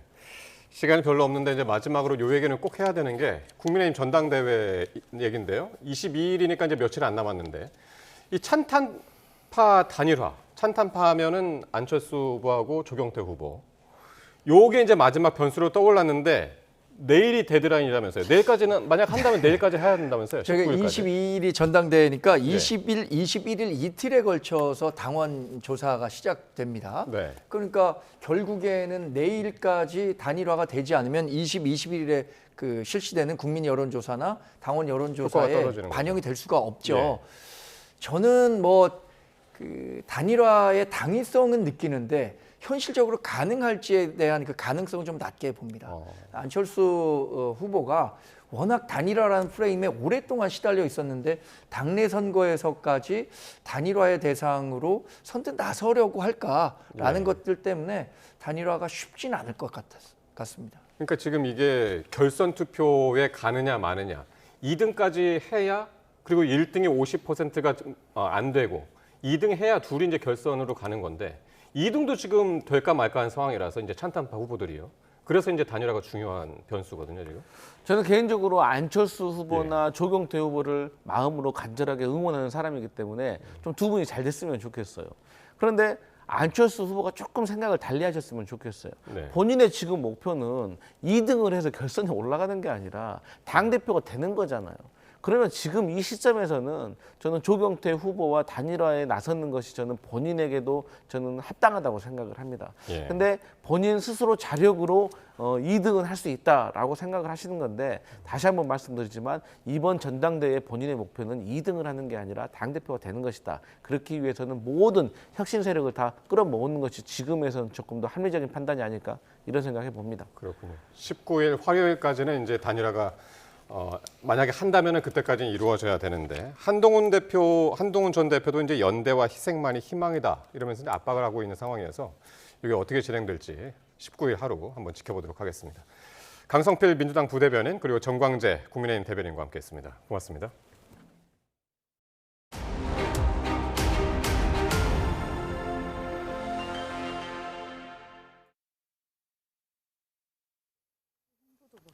네, 우리 시간으로 내일 새벽 얼마 안 남았죠. 트럼프 미국 대통령하고 젤렌스키 우크라이나 대통령 그리고 유럽 정상들이 미러 정상회담 후속 협의에 나섭니다. 우크라이나 안보 보장과 영토 교환에 대한 논의가 이루어질 것으로 보이는데 이 3년 반째 이어지고 있는 전쟁의 이 중대 분수령이 될 전망입니다. 워싱턴에서 신윤정 특파원이 보도합니다. 도널드 트럼프 미국 대통령은 소셜미디어에서 지난 15일 열린 미러 정상회담과 관련해 중대한 진전이 있다고 썼습니다. 미국 측 회담 배석자들은 미국과 유럽 국가들이 집단 방위 의무 형태의 안보 보장을 제공하는데 러시아의 동의를 얻었다고 밝혔습니다. 나토 회원국이 공격받으면 다른 모든 회원국에 대한 공격으로 간주해 무력 사용 등 조치를 할 수 있다는 나토 조약 5조와 비슷하다는 설명입니다. That the United States is potentially prepared to be able to give Article 5 security guarantees, but not from NATO, directly from the United States and other European countries. That is big. 러시아 푸틴 대통령이 돈바스 전략적 요충지에서 우크라이나가 철군할 경우 우크라이나 안보 보장 체제를 용인하겠다는 뜻을 전한 것으로 보입니다. 루비오 미 국무부 장관은 트럼프 대통령이 이번 백악관 회담에서 안보 보장을 약속하는 방안을 제시할 수 있다고도 시사했습니다. How that's structured, how that's built, what our role will be, that'll be the kinds of things we'll have to work through. 젤렌스키 대통령은 미국이 우크라이나의 안보 보장에 참여할 준비가 됐다는 건 역사적인 결정이라며 일단은 환영의 메시지를 냈습니다. 다만 안보 보장은 실용적이어야 하고 유럽의 참여를 통해 수립돼야 한다는 주장과 함께 휴전부터 이뤄져야 한다는 입장을 고수했습니다. It will take time to go through them all. It's impossible to do this under the pressure of weapons. So it's necessary to cease fire and work quickly on a final deal. 백악관 회담에는 폰데어 라이엔 EU 집행위원장과 마르크 리터 나토 사무총장, 키어 스타머 영국 총리, 에마뉘엘 마크롱 프랑스 대통령 등이 총 출동합니다. 미국이 제공하는 안보 보장의 방식과 수준을 확인한 젤렌스키 대통령과 유럽의 지도자들이 영토와의 막교환을 받아들일지가 관건이 될 전망입니다. 결과에 따라 이번 주 안에 미러 우크라이나 3자 정상회담이 마련될 수 있다는 관측이 나오면서 3년 반 동안 이어지고 있는 전쟁이 중대 분수령을 맞고 있습니다. 워싱턴에서 YTN 신윤정입니다. 이런 가운데 볼로디미르 젤렌스키 우크라이나 대통령이 도널드 트럼프 미국 대통령과 종전한 논의를 하루 앞두고 미국 워싱턴 DC에 도착했습니다. 젤렌스키 대통령은 미국 도착 직후 공개한 SNS 메시지에서 트럼프 대통령의 초청에 감사드린다며 우리는 모두 신속하고 신뢰할 만한 방식으로 전쟁이 끝나기를 원한다고 말했습니다. 현대자동차 노조가 올해 단체 교섭 결렬을 선언하고 쟁의 절차에 들어갔습니다. 임금 인상 외에도 정년 연장과 주 4.5일제 도입 등을 요구하면서 7년 만에 파업 현실화 가능성이 나오고 있는데 미국발 관세 여파에 따른 수익성 악화 우려도 커지면서 현대차의 부담이 가중되고 있습니다. 보도에 오태인 기자입니다. 현대차 노조가 올해 임단협 협상 결렬을 선언했습니다. 노조는 기본급 14만 1,300원 인상과 작년 순이익의 30% 성과급 지급, 통상임금의 각종 수당 포함 등을 요구했습니다. 또 60살인 정년을 국민연금을 받는 64살까지 늘리고 주 4.5일제를 도입해야 한다고 주장했습니다. 그러면서 사측이 지난해 14조 원이 넘는 영업이익을 내고도 성실히 교섭에 응하지 않는다며 비난했습니다. 성실 교섭을 위해 모든 노력을 다했지만 사측은 조합원의 정당한 요구를 외면하고 오히려 양보와 희생만을 강요했습니다. 특히 미국 수출 자동차에 적용되는 관세를 두고 노사는 큰 견해차를 보였습니다. 노조는 관세 문제는 세계 모든 자동차 업계가 겪는 일이고 불확실성이 해소되고 환율도 올라 오히려 유리하다고 주장했습니다. 상반기까지 이제 실적 영업이익률을 봤을 때는 회사가 과도한 불안에 대한 조성 그리고 현장 조합원들이 느끼기에 작년에 영업이익에 걸맞는 성과 분배에 대한 여력이 충분히 있음에도 불구하고 반면 사측은 관세 부과로 미국 시장에서 가격 경쟁력이 떨어질 수밖에 없고 경기 둔화로 불확실성도 커졌다고 맞받았습니다. 이런 상황에서 지난해 실적만으로 교섭하는 것은 문제가 있다고 밝혔습니다. 노조는 중앙노동위원회 1, 2차 조정회의를 거친 뒤 오는 25일 파업 찬반 투표를 통해 파업권을 확보한다는 계획입니다. 조합원들이 파업을 선택할 경우 현대차는 7년 만에 파업에 들어갈 수 있습니다. 내수 침체와 미국의 관세 압박 속에 현대차 노사가 접점을 찾을 수 있을지 노동계는 물론 산업계 전반에 관심이 커지고 있습니다. YTN 오태인입니다. 은행권 주택담보대출 변동금리의 기준인 코픽스가 10달 연속 떨어졌습니다. 은행연합회는 지난 7월 신규 취급액 기준 코픽스가 직전 달보다 0.03%포인트 낮은 2.51%로 집계됐다고 밝혔습니다. 코픽스는 지난해 10월 이후 내림세를 이어가고 있습니다. 코픽스는 국내 8개 은행이 조달한 자금의 가중 평균 금리로 은행이 실제 취급한 예적금, 은행채 등 수신 상품의 금리 변동이 반영됩니다. 대체거래소 넥스트레이드가 오는 20일부터 순차적으로 79개 종목의 거래를 일시 중단합니다. 넥스트레이드는 대체거래소 일평균 거래량이 전체 거래량의 15%를 넘지 못하도록 한 자본시장법 시행령에 따라 1차로 오는 20일부터 YG플러스 등 26개의 종목 거래를 한시적으로 중단한다고 밝혔습니다. 또 다음 달 1일부터는 2차로 풀무원 등 53개 종목의 거래도 한시적으로 중단됩니다. 최근 백화점과 같은 각종 공중이용시설을 겨냥한 폭파 협박이 잇따르는 가운데 공중협박죄를 적용한 첫 법원의 판결이 나왔습니다. 법원은 사제폭탄을 만들어 행인을 위협한 남성에게 600만 원의 벌금형을 선고했습니다. 배민혁 기자입니다. 지난 5월 30대 남성 김모 씨는 부탄가스 등으로 만든 사제폭탄을 들고 서울 영등포 일대를 돌아다녔습니다. 마음에 안 들면 죽인다는 협박과 함께 40분가량 상점가를 돌다 붙잡혔는데 법원이 최근 이 남성에게 벌금 600만 원을 선고했습니다. 재판부는 불특정 다수에게 위해를 가하겠다고 하는 등 혼란을 일으킬 수 있다는 점에서 죄가 가볍지 않다고 지적했습니다. 불특정 다수 대상 협박범죄를 처벌하는 공중협박죄를 적용한 첫 판결입니다. 공중협박죄는 신림역과 서현역 살인사건 이후 지난 3월 새로 만들어졌습니다.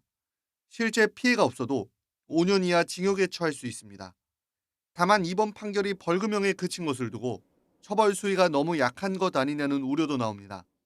최근 앙심을 품은 배달기사가 패스트푸드점 폭파 신고 자작극을 벌이는 등 비슷한 사례가 잇따르는 가운데 관련 범죄에 경종을 울리기에는 부족한 수준이라는 겁니다. 선고 당시 재판부는 김 씨가 지적장애를 가지고 있고 사제폭탄이 엉성한 수준이었다고 설명했습니다.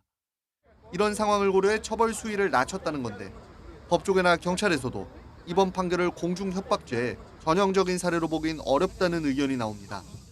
사실관계가 너무 특수해서 그러니까 공중협박죄가 앞으로 이렇게 될 거다라고 가늠하는 데는 부적절한 사례인 것 같아요. 공중협박죄에 대한 첫 판단이 나온 가운데 앞으로 국민적 불안과 사회적 손실을 초래하는 테러 협박을 엄벌하는 판례가 자리 잡을 수 있을지 관심이 쏠립니다. YTN 배민혁입니다. 내란 특검이 내일 한덕수 전 국무총리를 피의자 신분으로 다시 불러 조사합니다. 비상계엄 당시 총리로서 역할을 다 했는지, 되레 계엄 선포에 가담한 건 아닌지 등을 조사할 것으로 보입니다. 보도에 이경국 기자입니다. 한덕수 전 국무총리는 지난달 2일 내란 특검에 처음 출석해 고강도 조사를 받았습니다. 오늘 어떤 부분 중점적으로 설명하셨는지요? 피의자 신분이었지만 사실상 윤석열 전 대통령 혐의 규명을 위한 참고인 조사 성격이 강했습니다. 특검이 한 달여 만인 내일 오전 9시 반 한 전 총리를 다시 소환했습니다. 특검은 한 전 총리가 계엄 당시 대통령의 제1보좌기관이자 국무회의 부의장으로서 헌법적 책무를 다했는지, 이와 관련해 형사 책임을 물을 부분은 없는지 조사한다는 계획입니다. 특히 최상목 전 경제부총리 등 국무위원들을 불러 조사한 내용, 자택 압수수색에서 확보한 자료를 토대로 한 전 총리가 계엄 선포에 가담한 건 아닌지 추궁할 전망입니다. 한 전 총리는 이미 윤 전 대통령이 법률적 결함을 보완하려 사후 계엄 선포문을 작성하고 폐기했다는 혐의에 공범으로 지목돼 있습니다. 또 국회 등에 나와 계엄 당시 관련 문건을 본 적이 없다고 거짓으로 증언한 혐의도 받고 있습니다. 계엄 선포 뒤 한 전 총리가 추경호 당시 국민의힘 원내대표와 통화한 사실도 확인된 만큼 특검은 계엄 해제 표결 방해 의혹 관련 내용도 함께 조사할 것으로 보입니다. 특검은 조사 이후 사실관계 등을 살펴본 뒤 구속영장을 청구할지 결정할 방침입니다. YTN 이경국입니다. 김건희 씨가 구속 뒤 두 번째 특검 조사에서 공천 개입 의혹에 대해 관여하지 않았다는 취지로 답변한 것으로 전해졌습니다. 특검은 오늘 조사에서 지난 2022년 지방선거 당시 박완수 경남지사와 김진태 강원지사의 공천 경위 등을 추궁한 것으로 알려졌습니다. 이에 대해 김 씨 측은 잘 알지도 못하는 사람들이라면서 공천에 관여한 사실이 없다는 취지로 진술한 것으로 파악됐습니다. 특검은 김 씨의 오는 20일 재소환을 통보했고, 김 씨 측은 소환 조사 출석 여부를 논의한 후에 결정할 것으로 전해졌습니다. 김건희 씨를 둘러싼 각종 의혹을 수사하는 민중기 특별검사팀이 김건희 씨 측근으로 알려진 이종호 전 블랙펄 인베스트먼트 대표를 연속으로 추가 소환합니다.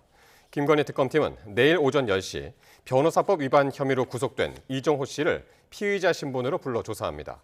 특검은 또 오는 21일엔 이 씨를 도이치모터스 주가 조작 의혹 관련 참고인 신분으로 불러 조사할 예정입니다. 이 씨는 도이치모터스 주가 조작 사건의 핵심 인물 가운데 한 명으로 김건희 씨가 배후에 있다고 의심되는 삼부토건 주가 조작과 임성근 구명 로비 등의 의혹에도 등장합니다.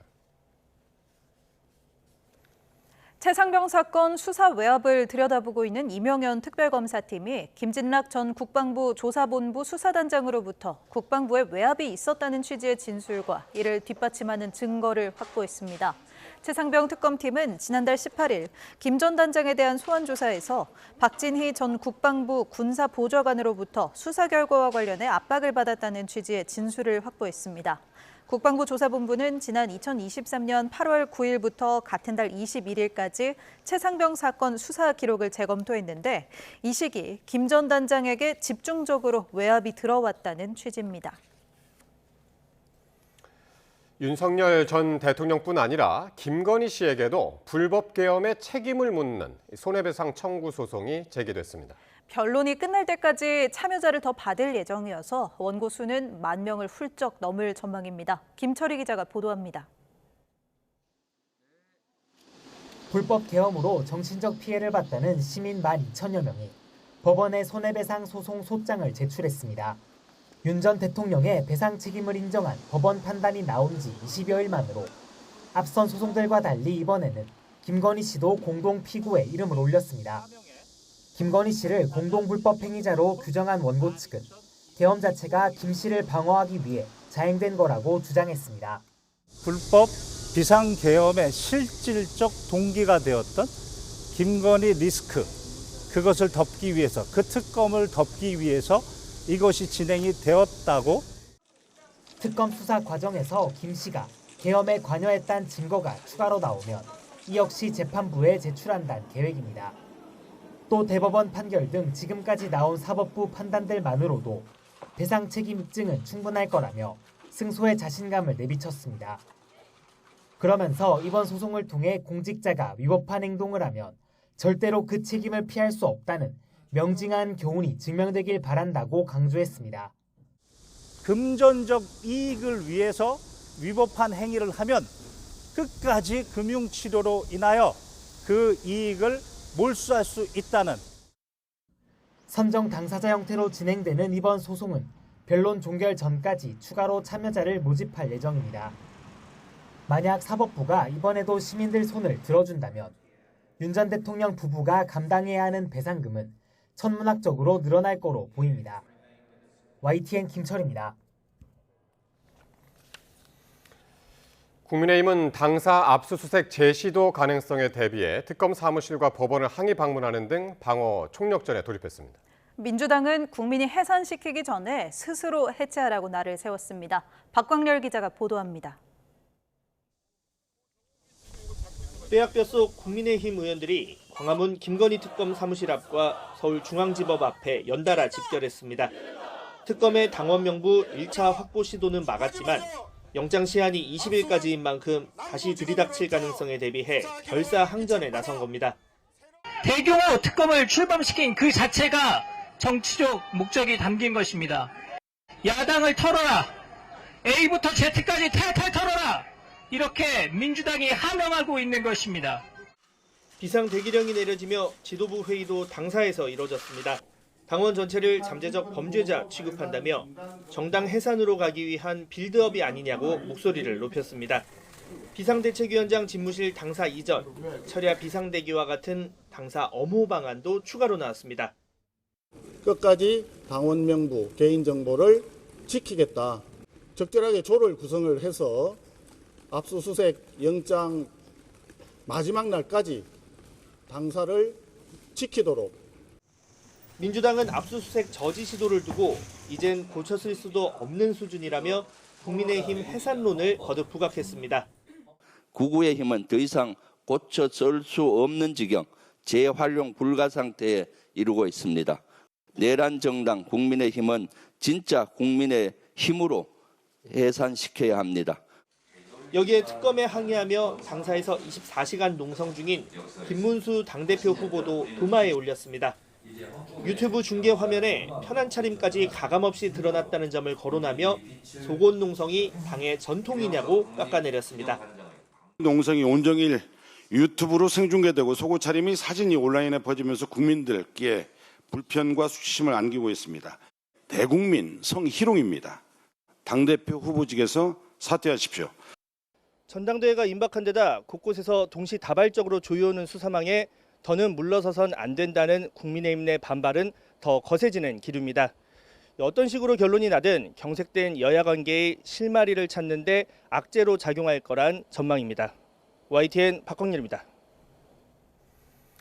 오는 22일 국민의힘 전당대회를 앞두고 김문수, 안철수, 장동혁, 조경태 당대표 후보자가 내일 세 번째 TV 토론회를 진행합니다.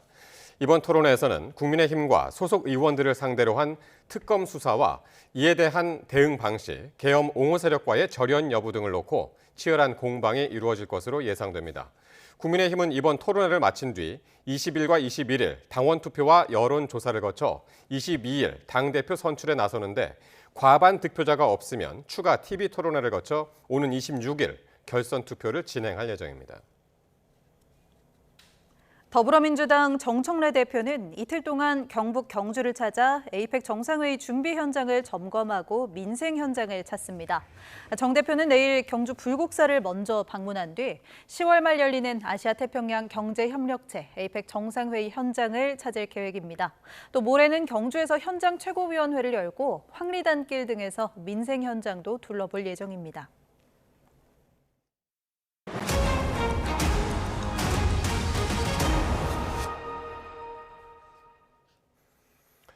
어머니와 아들이 숨지는 등 18명의 사상자가 발생한 서울 마포구 아파트의 화재 원인을 밝히기 위한 합동 감식이 진행됐습니다. 불은 충전 중이던 전동 스쿠터 배터리가 폭발하면서 시작된 것으로 추정됩니다. 표정우 기자입니다. 방호복을 입은 화재조사관들이 감식 장비를 들고 아파트 출입구 노란 통제선 안으로 들어갑니다. 20대 아들과 60대 어머니가 숨지고 10명 넘게 다친 마포 아파트 화재 원인을 밝히기 위한 경찰과 소방의 합동 감식이 진행됐습니다.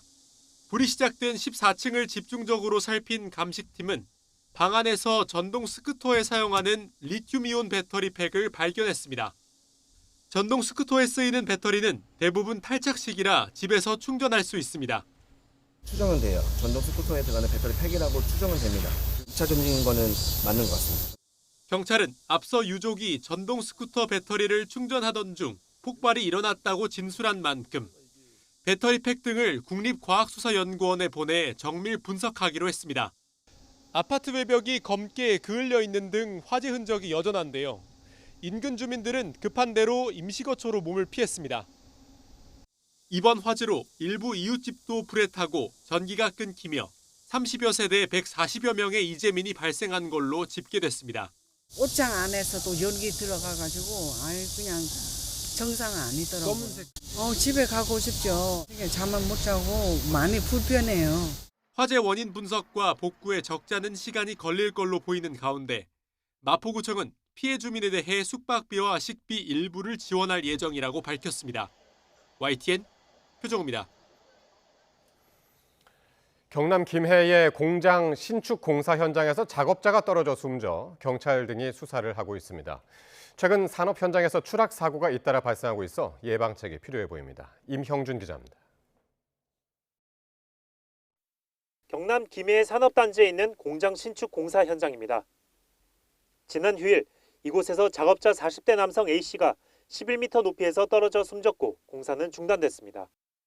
추락 사고가 발생한 공장 신축 공사장입니다.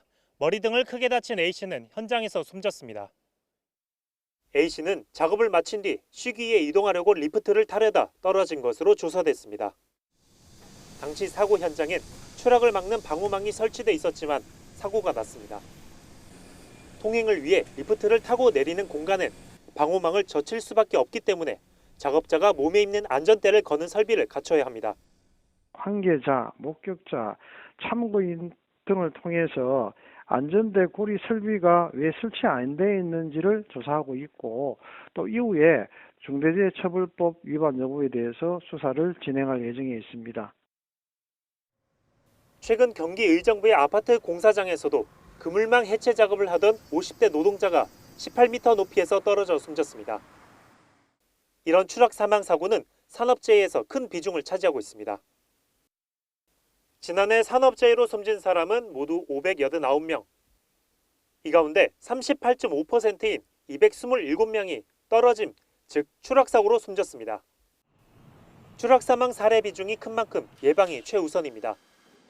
예방 시스템을 정비하고 예방 인프라를 확충하고 구축하는 것이 그게 어떻게 보면 정부의 존재 이유이기도 하고 중대재해 예방을 위한 어떤 기본적인 여건이라고 할 수가 있는 거거든요. 문제는 추락사고를 막는 안전조치는 이미 의무화되어 있지만 사고는 끊이지 않는다는 점. 안전조치 의무 규정을 위반한 게 문제인지, 의무화한 안전조치가 미흡한지 다각적인 분석과 대책 마련이 절실해 보입니다. YTN 이병준입니다. 오늘 낮 1시 10분쯤 대구 장기동의 인공폭포 공사 현장에서 용접 작업을 하던 60대 노동자가 약 5m 아래 바닥으로 추락했습니다. 추락한 노동자는 일용직으로 구조 당시엔 의식이 있었지만 병원으로 옮겨져 치료받던 중 숨졌습니다. 웰컴 금융그룹이 랜섬웨어 해킹 공격을 받아 일부 내부 자료가 외부로 유출된 것으로 확인됐습니다. 웰컴 금융그룹 계열사인 대부업체 웰릭스 F&I 대부는 최근 해외 해커 조직으로부터 랜섬웨어 공격을 당해 고객 정보 유출 여부 등을 확인하고 있습니다. 그룹 관계자는 사이버 공격은 그룹 내 일부 계열사의 개인 PC에서 발생한 것으로 지금까지는 고객 개인 정보가 유출된 건 없고 그 외에 내부 문서 일부가 유출된 것으로 파악된다고 덧붙였습니다. 이태원 참사 당시 현장에 출동했던 소방대원이 실종된 지 8회를 맞았지만 수색 작업에 난항을 겪고 있습니다. 경기 안양 동안경찰서와 인천 소방본부 등은 오늘 인력 20여 명과 수색견 등을 투입해 30대 소방대원 박흥준 씨 실종 장소 주변 하천 등을 수색했지만 박 씨를 발견하지 못했습니다. 경찰은 박 씨가 생활 반응이 전혀 없어 추적이 쉽지 않은 상황이라며 매일 기동대 인력을 지원받아 수색 작업을 이어가고 있다고 설명했습니다.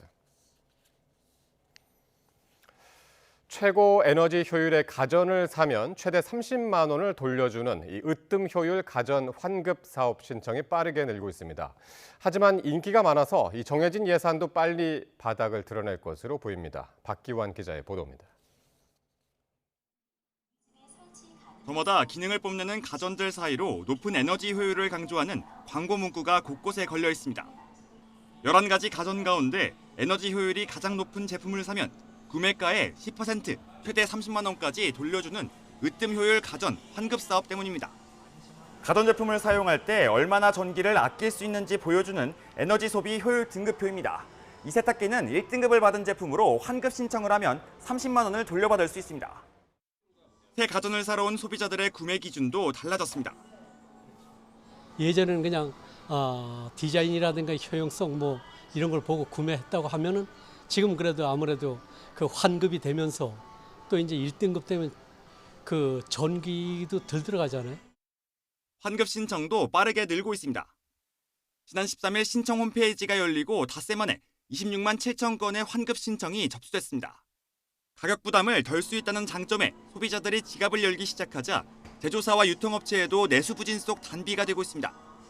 관련 품목들이 전년 대비 10% 성장하였습니다. 이런 제도를 설명을 해드리면 다들 이제 1등급으로 더 이제 구매를 선호하시는 편이 됐습니다.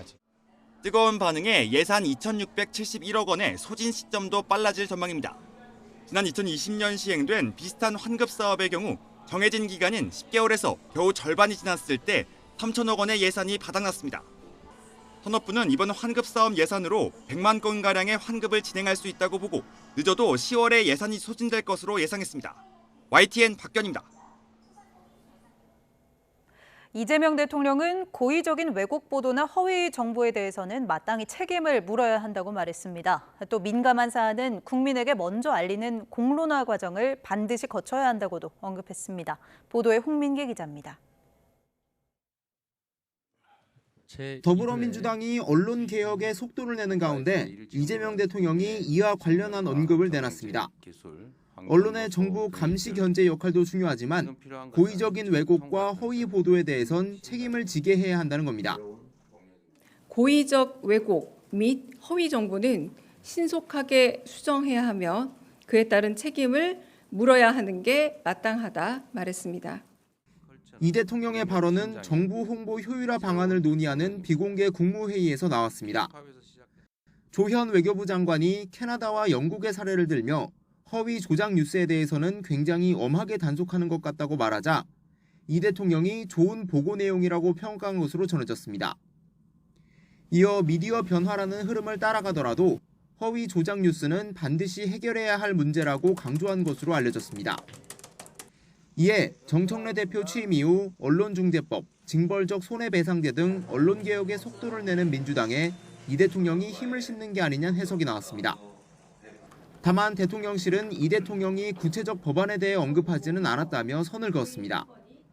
이 워딩 그대로 말씀을 하셨습니다. 그러니까 여기에 대해서 다른 법안이나 이렇게 다르게 더 간 이야기는 없었습니다. 이 대통령은 또 정부 광고를 기존 언론보다 온라인 플랫폼 쪽으로 확대하는 해외 사례를 보고받고 부처별로 홍보수단 운영 실태를 파악해보라고 지시했습니다. 장 차관들의 SNS 소통 강화와 함께 디지털 소외 계층에 대한 접근 향상 등 범정부 차원의 정책 홍보 시스템 혁신 필요성도 언급됐습니다. 이 대통령은 민감한 사안일수록 공론화 과정을 반드시 거쳐야 하고 국민과 직접 소통하는 게 중요하다며 수용자 중심 정책 홍보를 거듭 강조했습니다. YTN 홍민기입니다. 대통령실은 일부 여론조사에서 이재명 대통령의 국정수행 지지율이 하락한 것과 관련해 언제나 국민의 목소리에 귀를 기울이고 있다고 밝혔습니다. 강유정 대통령실 대변인은 오늘 브리핑에서 시장에서 직접 듣는 목소리나 편지, 온라인 공간을 통해 전달되는 목소리, 아울러 여론조사 결과에 대해서도 경청하고 있다며 이같이 말했습니다. 강 대변인은 또 여권 일각에서 나오는 김영석 독립기념관장 파면 주장에 대해선 독립기념관장은 임기제인 만큼 만큼 특별히 밝힌 입장은 없다면서도 여러 사회적 논란에 김 관장이 귀를 기울여야 하지 않겠느냐고 언급했습니다. 정부가 윤석열 정부에서 발표했던 8.15 통일 독트린을 폐기하고 남북 간 신뢰 회복에 집중하겠다고 밝혔습니다. 북측 체제를 존중하고 화해 협력 정책을 계속 추진하겠다는 이재명 대통령의 광복절 경축사에 이은 후속 조치로 보입니다. 이종원 기자입니다. 통일부가 윤석열 정부에서 발표된 통일 담론인 8.15 통일 독트린 폐기를 공식화했습니다. 이재명 대통령이 광복절 경축사를 통해 북측의 체제를 존중하고 흡수통일과 일체의 적대 행위를 추진하지 않겠다고 밝힌 지 사흘 만입니다. 지난 윤석열 정부 8.15 통일 독트린의 반북 흡수통일, 자유의 북진론을 폐기하고 평화공존의 대북 정책 기조를 분명히 한 것입니다. 지난해 광복절 당시 발표된 8.15 통일 독트린은 북한 주민의 자유통일에 대한 열망을 자극해 아래로부터의 변화를 끌어낸다는 전략이 담겼습니다. 당시 윤석열 정부는 부인했지만 일각에선 사실상 흡수 통일 방안이란 평가가 잇따랐습니다. 한반도 전체 국민이 주인인 자유민주 통일 국가가 만들어지는 그날 비로소 완전한 광복이 실현되는 것입니다. 정부의 8.15 독트린 폐기 선언은 이 대통령 광복절 경축사의 후속 조치인 셈으로 통일부는 독트린 발표 당시에도 자유와 인권 등 가치와 이념에 지나치게 경도됐고 대국회 의견 수렴도 부족해 절차적 문제가 지적된 바 있었다고 부연했습니다. 무엇보다 남북 간 신뢰 회복 조치가 우선이라는 이 대통령의 의지도 반영된 것으로 보이는데 남북 합의 가운데 가능한 부분부터 단계적 이행을 준비하라는 지시도 같은 맥락으로 해석됩니다. 지금 당장 신뢰 회복과 대화 복원부터 시작하는 것이 순리일 것입니다. 신뢰는 말이 아니라 행동으로 만들어집니다. 최근 북한은 김여정 담화를 통해 대남 적대 정책을 고착화하겠다고 예고하면서 우리 헌법에 흡수 통일 방안이 명문화되어 있다고 주장했습니다. 통일부는 우리 정부의 공식 통일 방안은 화해 협력 단계를 거쳐 남북연합 통일국가 완성이라는 3단계 민족 공동체 통일 방안이라며 양측 체제 인정과 화해 협력을 기본으로 한다는 점을 거듭 강조했습니다. YTN 이종원입니다. 유령법인을 세워 배당금과 급여 등을 허위 지급하는 신종수법으로 리베이트 수십억 원을 건넨 의약품 업체 회장이 재판에 넘겨졌습니다. 뒷돈을 받고 의약품을 납품받은 유명 종합병원과 대학병원 이사장들까지 무더기로 검찰에 적발됐습니다. 양동훈 기자입니다. 서울 서부지방검찰청은 대형 병원에 리베이트 수십억 원을 준 혐의로 의약품 업체 회장 60대 A씨를 재판에 넘겼습니다. A씨는 종합병원 3곳의 이사장과 그 가족들에게 50억 원대 리베이트를 제공한 혐의를 받습니다. 실체가 없는 유령법인을 세운 뒤 지분을 취득하게 하고 급여나 배당, 법인카드, 골프장 회원권 등을 제공한 것으로 파악됐습니다. 처벌을 피하기 위해 주로 현금이나 상품권, 선물 등을 직접 건네는 기존 방식과 다른 새로운 수법을 고안해낸 겁니다. 검찰 조사 결과 해당 유령법인 사무실의 주소지는 실제로는 창고였고 A씨 회사의 부회장이 회의록 등 문서를 꾸며 정상적인 기업인 척 위장한 것으로 드러났습니다. A씨는 이 밖에도 부자관계인 또 다른 대학병원의 이사장과 명예이사장에게도 7억 원가량의 뒷돈을 제공한 것으로 조사됐습니다. 수사를 이어간 검찰은 이사장 부자가 A씨 이외의 다른 의약품 업체 2곳에서도 5억 5천만 원어치 리베이트를 받고 입찰 결과를 조작해준 정황을 추가로 포착했습니다. 이렇게 뒷돈을 건넨 제약사들은 나란히 의약품 공급을 낙찰받았는데 이들이 따낸 납품 규모는 500억 원이 훌쩍 넘습니다. 이 대학병원은 지난 2020년 국정감사와 2021년 교육부 감사에서 부당한 수의 계약이 이루어지고 있다는 지적을 받고 경쟁 입찰로 계약 방식을 바꿨는데 이사장 일가가 직접 리베이트를 받고 입찰 결과까지 조작하다가 끝내 덜미가 잡혔습니다. 검찰은 유령법인을 통한 신종 리베이트 수법이 밝혀진 건 처음 있는 일이라며 의료 서비스 품질과 건강보험은 재정을 위협하는 의료범죄에 엄정 대응하겠다고 강조했습니다. YTN 양동훈입니다. 중국의 수도 베이징에선 다음 달 승전 80주년 열병식을 앞두고 두 번째 예행 연습이 벌어졌습니다. 계엄에 준하는 통제 속에 못 보던 무인 잠수정을 비롯한 각종 무기가 도심에 등장했습니다. 베이징 강정규 특파원입니다. 베이징 도심에 장갑차와 탱크가 나타났습니다. 테난먼 반경 4km 안에 있는 주요 도로는 전면 통제됐습니다. 준 계엄에 가까운 광경, 중국의 승전 80주년 열병식의 두 번째 예행 연습입니다. 8月16号17时30分至8月17号3时30分，约4万人参加演练。 하늘엔 윈20 공중급유기와 쿵6 전략폭격기, 젠20 스텔스 전투기 등이 편대를 이루어 가로질렀습니다.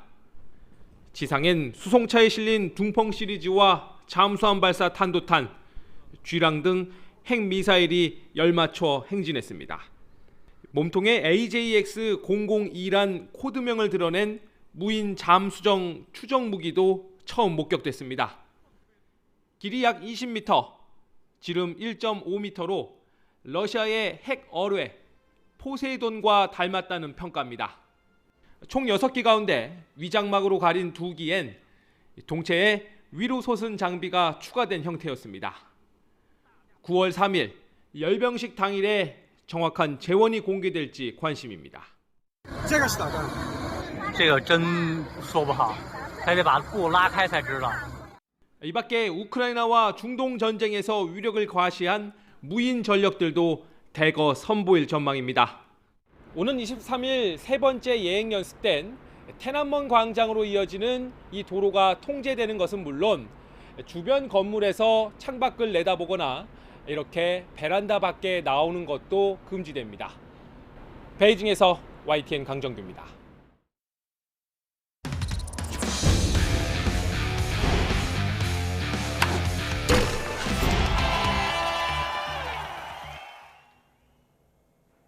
지난 중국 오픈에서 아쉽게 무릎 부상으로 경기를 포기해야 했던 배드민턴 여제 안세영이 세계 선수권 대회 2연패에 도전합니다. 프랑스 파리에서 열리는 이번 대회에서 올림픽의 영광을 재현하겠다는 각오입니다. 보도에 이대건 기자입니다. 배드민턴 세계 1위 안세영이 진천 선수촌에서 동료들과 훈련에 열을 올립니다. 오른쪽 무릎 밴드도 풀었습니다. 안세영은 지난달 26일 무릎 통증 때문에 중국 오픈 준결승에서 기권해야 했습니다. 다행히 이전 무릎 부상만큼 심각하지 않아 중국 오픈 이후 휴식기를 거치면서 말끔히 털어냈습니다. 저희 지금 몸 상태는 훈련에 다 빠짐없이 참여할 수 있을 만큼 많이 올라왔고 안세영은 이달 말 세계 선수권 대회를 앞두고 있습니다. 목표는 2023년에 이은 대회 2연패. 지난 일본 오픈을 앞두고 전략적으로 강화한 공격적인 플레이를 이번에도 앞세울 예정입니다. 공격형 스타일에 대해서 항상 고민하고 바꿔나가려고 하다 보니까 자연스럽게 연습한 대로 나왔던 것 같아요. 안세영은 올해 1월 말레이시아 오픈을 시작으로 일본 오픈까지 시즌 6승을 거뒀습니다. 올해 세계 선수권 대회가 열리는 곳은 다름 아닌 프랑스 파리. 지난해 파리 올림픽에서 금메달을 목에 걸었고 올림픽을 5달 앞둔 프랑스 오픈에서도 우승을 차지한 승리의 장소입니다.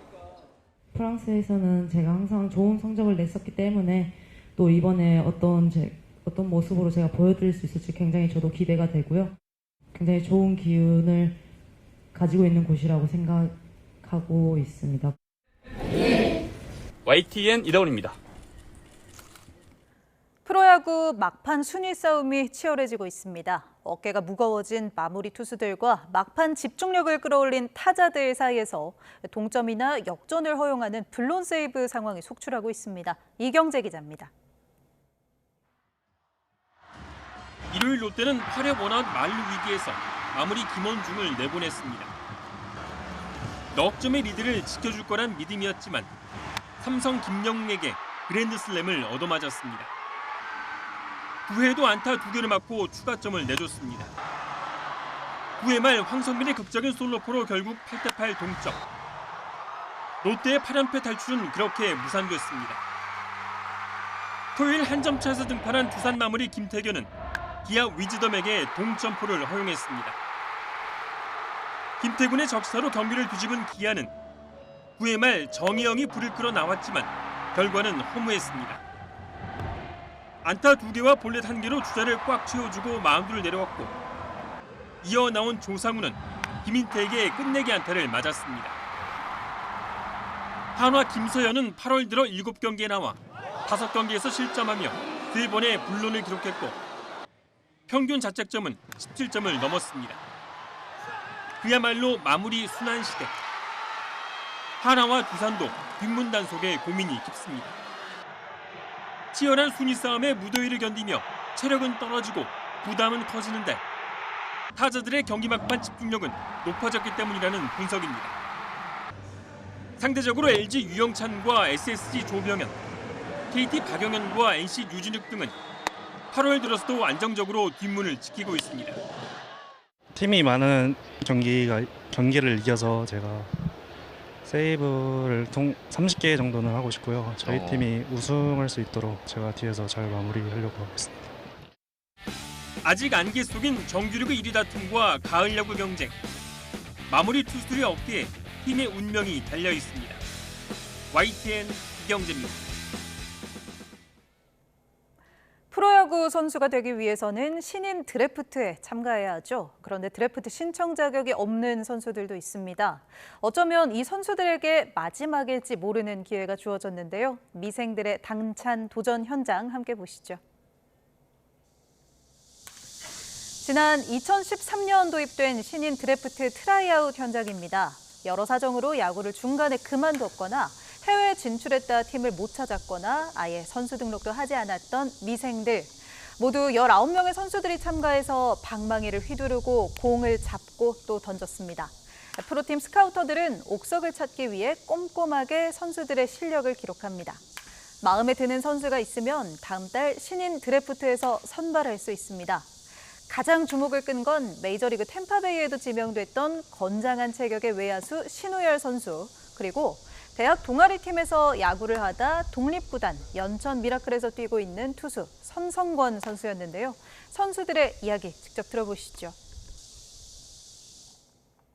장타를 노릴 수 있는 타자라는 게 좀 강점이라고 보고 또 한국 야구에서 중장거리를 칠 수 있는 우타자가 기근인 현상이 많이 있기 때문에 그 점을 좀 파고들어서 야구를 한다면 좀 경쟁력이 있지 않을까 보고 있습니다. 준비를 엄청 열심히 많이 했기 때문에 후회 없이 던지자 하고 마운드에 올라가는데 일단 스피드 부분에서 이제 48km가 나왔다고 했는데 이제 48이 나온 것도 50이 나와도 이게 사람이 후회를 할 것 같아가지고 후회 없이 던졌던 것 같습니다. 임성재가 PGA 투어에서 30명만 초청받는 별들의 잔치 투어 챔피언십에 7년 연속 출전합니다. 임성재는 플레이오프 2차전인 BMW 챔피언십 4라운드에서 3언더파를 치며 최종 합계 15버파로 공동 40위에 머물렀지만 페덱스컵 랭킹에서 28위를 기록했습니다.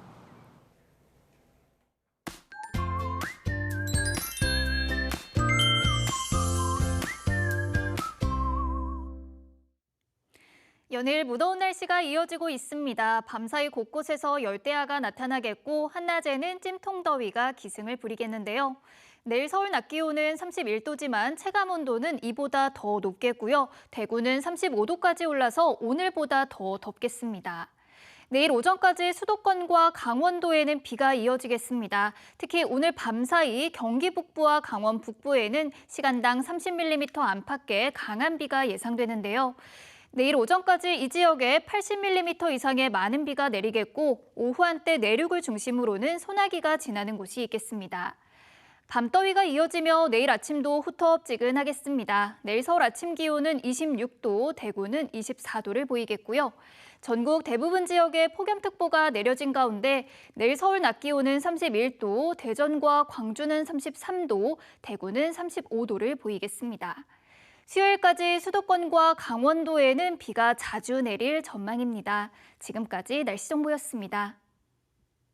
월요일 뉴스나이트 마치겠습니다. 시청해주신 여러분 고맙습니다.